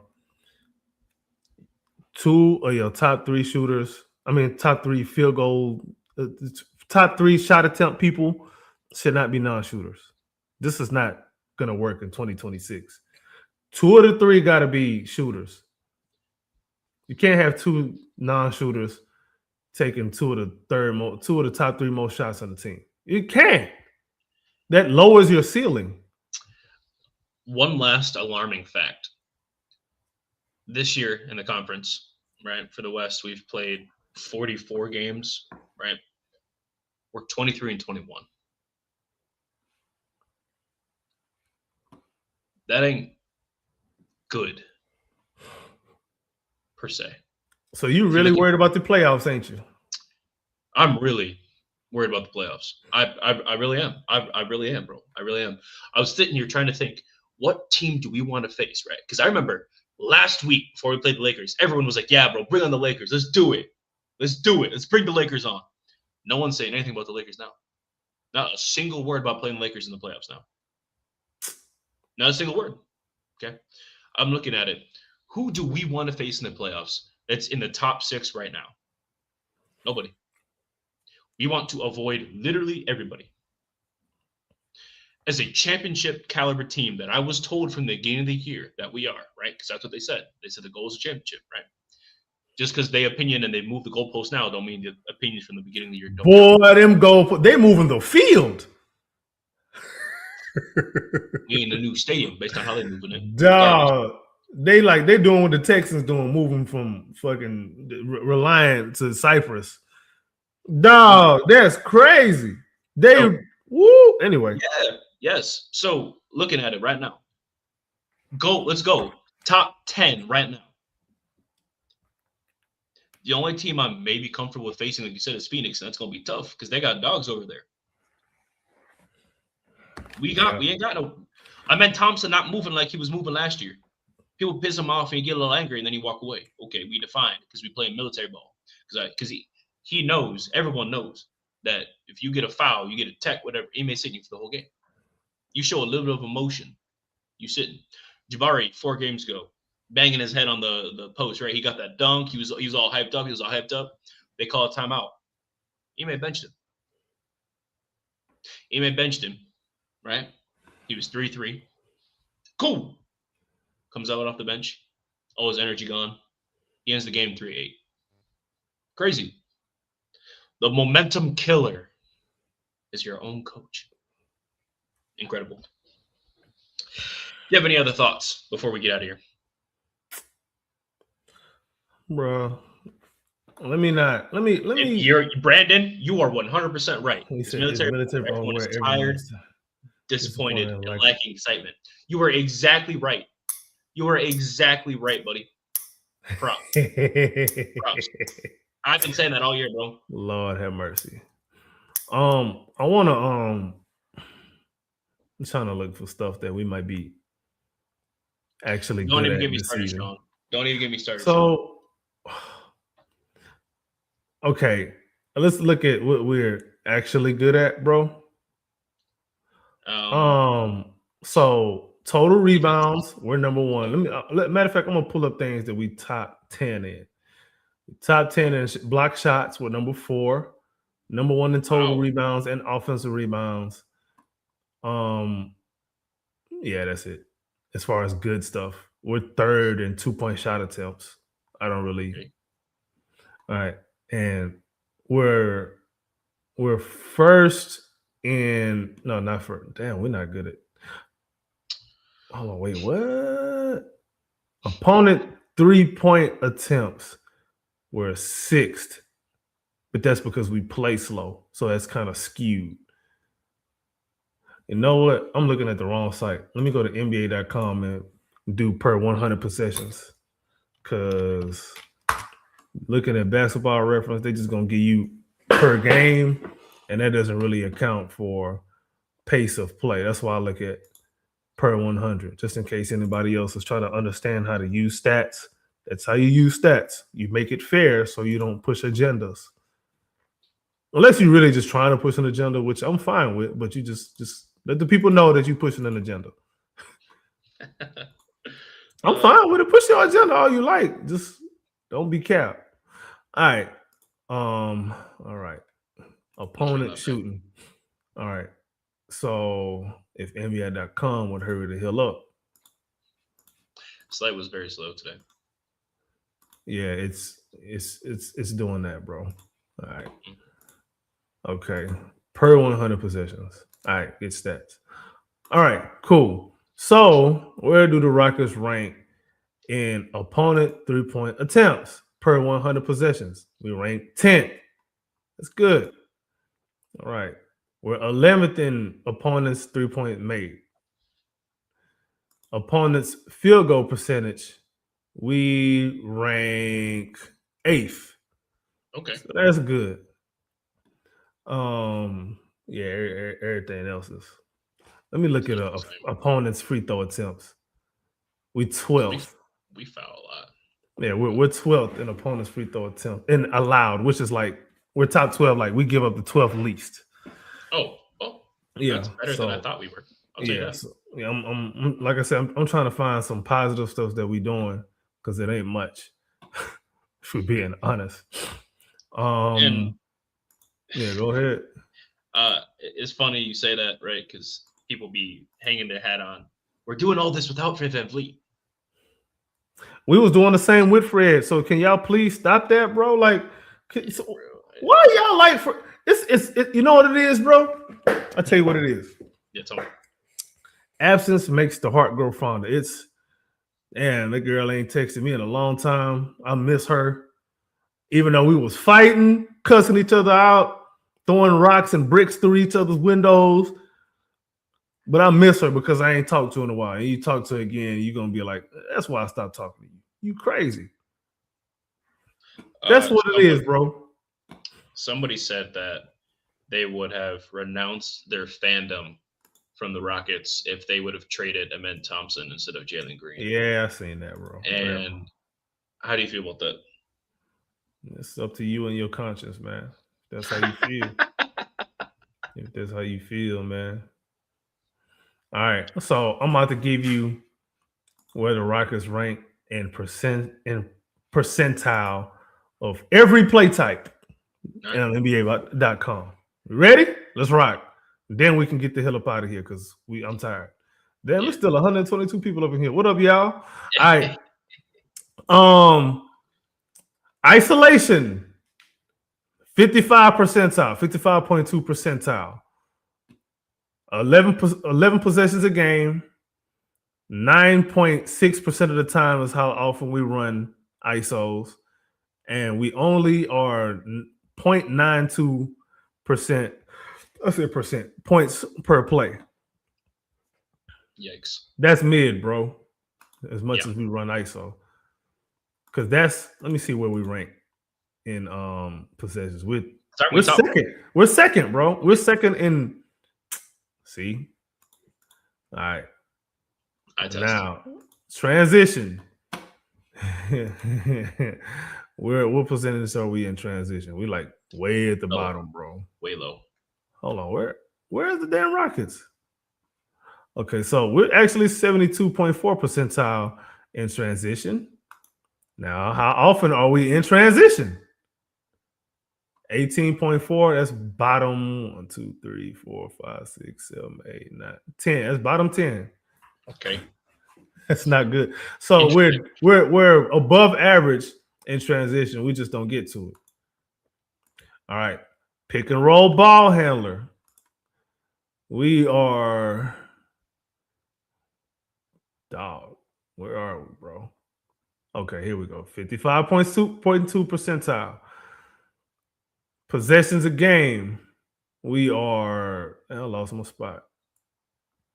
15.1. And points per possession on that is, what the hell is it? 0.87. So we're not really that, again, we're mid, bro. Pick and roll ball handler. Let's do pick and roll man. Do we have a roll man reliable that we run pick and roll with a lot? We had one, but we don't use it. Anyway, pick and roll. Oh, God, this is bad. 13.8 percentile, bro. Yikes. 6.1%. 6.1 possessions a game. 1.01 points per possession. So we run it a decent amount of time, middle of the pack, and we score on it. Oh no, it's actually not good when you compare it to the rest of the league. Oh my God, we bottom 5. Oh my God, I'm trying to find something. This is not. It's easier. This ain't doing what I was expecting, bro. It's easier to find things that we're bad at or don't do often than it is to find things we are good at. Because the things we're good at, those are very tangible. You see it constantly, which is the rebounds. What about post-ups? Should we be good at post-ups? I feel like we should be. Supposedly, our best player, that's what they say, is a post-up king, and he lives in the post. Okay? I see him put his back to the basket 35 feet out at the logo, but I said, Sean, don't play with me because I didn't want to. I wasn't going. Sean, listen, bro. I like Bam. Anybody that went to Kentucky, I like him. I'm not gonna say nothing bad about him. So that's what I'm gonna tell you. I like Bam.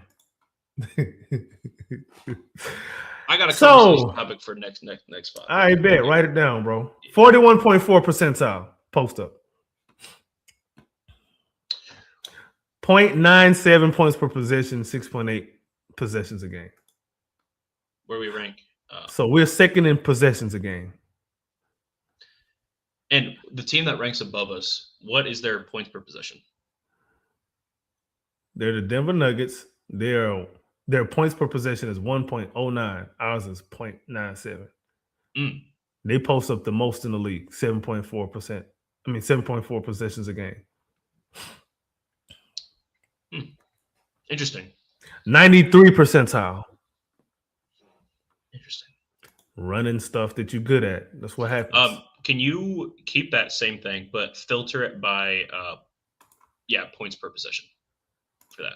All right. Points per possession. Number 1 is the Clippers. Wow. Yep. Kawhi is good, though. I'll give it to him. Yeah. Then it's Detroit. Then it's Denver. This is just point per possession. Yep. Oklahoma City, Atlanta, Orlando, Charlotte, Philly, Toronto, Milwaukee, Sacramento, Minnesota, Cleveland, Utah, Indiana, San Antonio, Boston. Then here come the Rockets. Was that 16th? It's bad. Interesting. And we run at the second most, you said. We run at the second most. Hilarious. I'm trying to tell y'all, man. Udoka gonna run with it. Hey, this don't work. Run it again until it works. In game, not at practice. The definition of insanity. And then when it does work, okay, run it again and make sure it worked this time. What you mean make sure it worked? We're not good at this, sir. You're going to run it till you are good at it. Military ball, I'm telling you. It don't matter. All right. Let's do spot up, bro. Where do the Rockets rank in spot up percentile? We are 41.4%. That matches the act. That actually says that we do. Oh my god, bro. 41 percentile. Okay, let's do possession. So we spot up 25.5 times a game. And the points per possession on that is 1.03, which is not good. Because spot ups is typically 3 points, right? That's like the most of the time. Yeah. Yeah, we're bottom half of the league, bro. So pretty much anything under 50 percentile is the bottom half. Yeah. Okay. All right, that's spot up. All right. Handoff. You would think you got Alper Sengun, you run them as a hub. You think we should be good at dribble handoffs, right? That's what it would sound like if you just think about it in your head. Unfortunately, basketball is not played in the brain; it's played on the court. 48.3 percentile. Say that again. 48.3 percentile. All right. 0.94 points per possession, 4.4 times a game. We should be spamming the absolute. The Denver Nuggets run it 7.1 times a game, 1.03 points per possession. The Nuggets run it the second most. Damn. And their points per possession is fourth. What's ours? Ours is bottom half, bro. I ain't counting all the way down there. Yikes. Okay. All right. Now, off of cuts, you would think maybe we good off of cuts. Maybe. Let's find out. Okay. All right. Filter by percentile. Where do the Rockets rank? Oh my God, bro. You sure you want to know this number? No. I'm gonna tell you anyway. I'm gonna say it. I'm gonna say it for the people in the back. 10.3 percentile. 9.6 cuts a game. 1.24 points per possession. Well, let's see where we rank in possessions a game. We are 1, 2, 3, 4, 5, 6, 7 in possessions a game. Points per possession. That's what we're going to look for now. Where do the Rockets rank? Oh, my God. Fourth worst. Fourth worst, bro. So we running it a lot, and we ain't good at. Keep this exact same thing. Right. Can you do for last year instead? Let me see, man. 2024. All right. Points per possession or both. Do both. All right. Let me see where we rank. So last year we was better.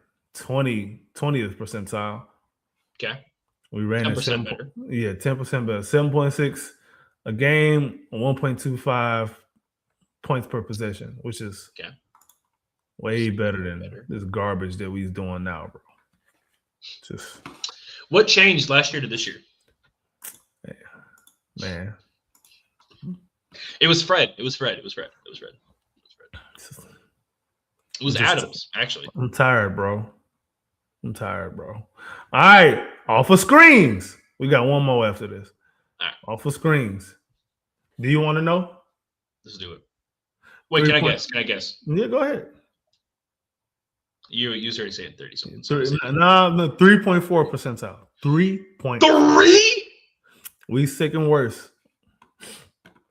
Off of screens, bro. Is this not something we should? All right, my fault. You're right. I gotta contain my anger. We 1, 2, 3, 4. Let me see where we rank on. Okay, 1, 2, 3, 4, 5. We 6th worst in frequency, so that's good. We're not good at it, so don't run it so much. We 2nd worst in points per possession, so I'm fine with that. If you're not good at it, stop doing it. Now, putbacks. All right, let's see where we rank. Okay. Theoretically, because this is a actual drawn up play, this should be something we're good at. Should. I would tell you the number, but the number don't exist because 0 not a number. It's a placeholder. 0? You want me to share my screen? That is incredible. That is That incredible. thing say 0, bro. Dead ass last. You know who right above us? Take a wild guess. Phoenix. Yes. What are they at? 8%? 3.4. Okay. They second to last, bro. All right. Now, miscellaneous. All right. You ready for this, bro? Now, what have I always said about how we play, bro? How we get points? Missing the shot, getting the rebound, missing the shot, getting the rebound. So randomness. Getting the rebound. Yeah. Bro, we 86th percentile, bro. We third best in miscellaneous plays. That's how we won a game. Are the other two teams the Wizards and Sacramento? The Nuggets and the Cavaliers. Wow. Didn't expect that. Okay. Wow.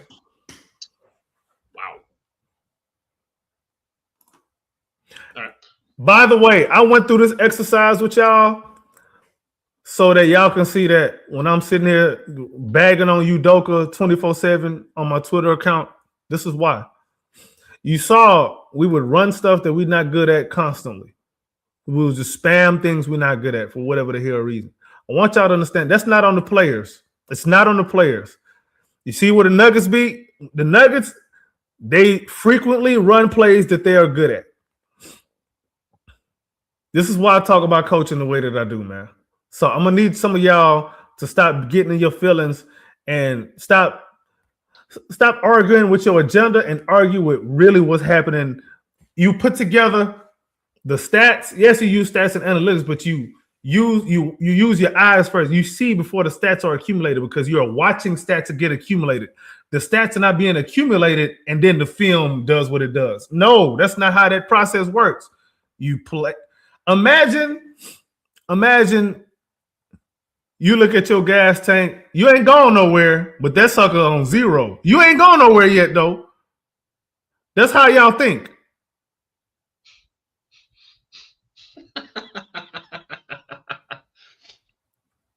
The fuel is burnt when the car is started and it's moving and you hit pressing the gas. That's why it moves. It ain't gonna move. You get mad at it one day and it just goes down. I'm mad at my car.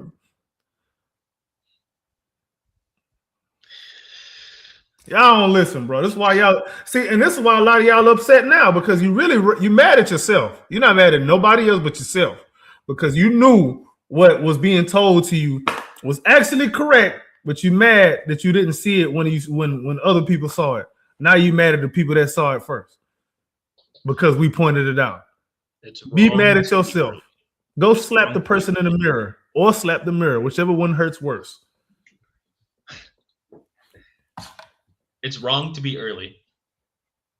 We really sat on this thing for damn near 2 hours, bro. But we had a lot to go through. I ain't been on this thing really like this the way I needed to be, bro. So we ain't had a chance to break it down like this, man. That's just what it is. Ladies and gentlemen, all 121 of you, right? You've stayed through and sat with the show. Hopefully you've come to the same conclusion that we have at the end of the day, right? It's not the players, it's the process. Look at the process, what's happening. And this is not to say that the players are blameless. Yep. Yes, they do play a role in it because some of the things that do happen, they can control that, like missing free throws, missing layups, missing assignments, lazy passes, turnovers, bad energy, all of that stuff. Those are things you can blame the players. However, if a player is constantly in position to do things that they're not good at, that's on the system. So y'all got to realize that. In a position to succeed, how are you supposed to succeed if you don't have a system that promotes you and your strengths? I'm gonna use another car analogy, bro. You pair a good engine with the right transmission, and then you get power, bro. Imagine you got an 18-wheeler with a Toyota Corolla transmission. Where are you going with that? Nowhere. Oh, thank you. The thing not even starting. Bro, right now we got the roster is better than the results that we're seeing. So right now we are looking more like a Toyota Camry, just boring. It gets you point A to point B, but you're not going nowhere really with speed. You're not gonna have no fun going there. It's just point A to point B. It's fine. You rev that engine, you're gonna be in the shop. Now, you can put some modifications on to make it do some more fun stuff. Yeah, you could do that. But what we did was we took something that's boring and made it more boring, bro. Engine supposed to be giving me what 190 horsepower. We reduced the power and we put a governor on your engine, and we're gonna get 140 miles. I said 140 miles, 140 horsepower because we're afraid of getting speeding tickets. So we're gonna reduce the power. That's exactly what we're doing with the team right now. Watering them down. Tell me I'm lying. All my car people out there understand these analogies. I'm done. You're wrong. Fucker, say you're wrong. It's been wonderful. Are you, after this conversation, after reading the stats, are you more confident or less confident in these? Less. Can you finish the sentence? What about you? You answer your question. Oh, absolutely not. No, absolutely not. No, absolutely not. I was less confident after we lost to the Lakers, and then we lost to Chicago, which again we did good things, but just reinforced the ideas of some things that we don't do too well. It just is what it is, man. The rotations I like to are see a problem. Ime. I like Ime trying out new things. It's just too late in the season to be trying out new things. This is the season. Right now is the part of the season you're supposed to say, hey, this is my A through Z playbook. We can go through any of these plays whenever we need to.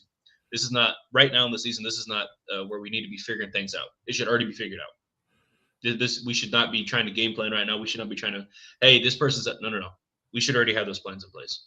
Fortunately, we don't, because they don't believe in planning ahead. They believe in dealing with the problem as it arises.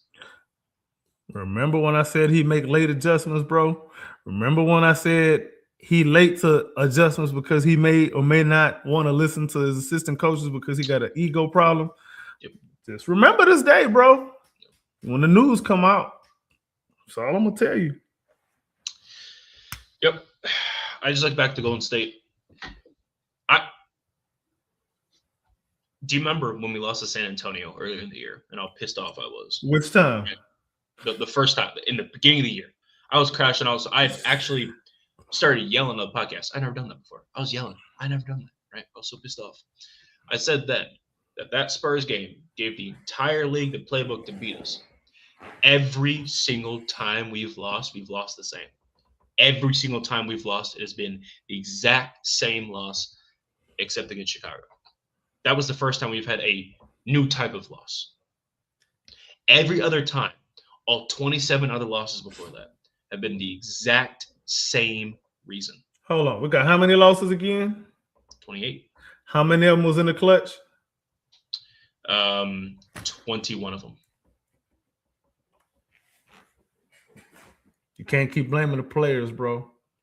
They 1 in play a 6 in role, overtime. but it's not always on the players, bro. You just can't. It's too late. It's lazy to sit there and scapegoat players. A different one every game. If it's a different player every game, you got systemic issues. You don't realize what you're saying when you do that?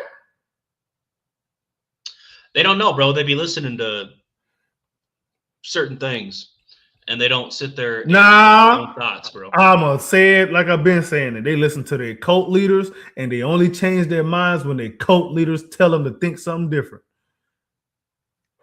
100%. Simple as that. Ladies and gentlemen, let us know your thoughts on Houston's chances in the playoffs down below in the comments. I'm interested, right? This has been a very fun and active, energy-filled pod today, and we're leaving with something, right? Rockets play tomorrow. If any of you guys are going to be at the game tomorrow in Minnesota, cool. I'll see you there. Otherwise, I'll see you guys up in Northern Canada, maybe on TV. We'll see.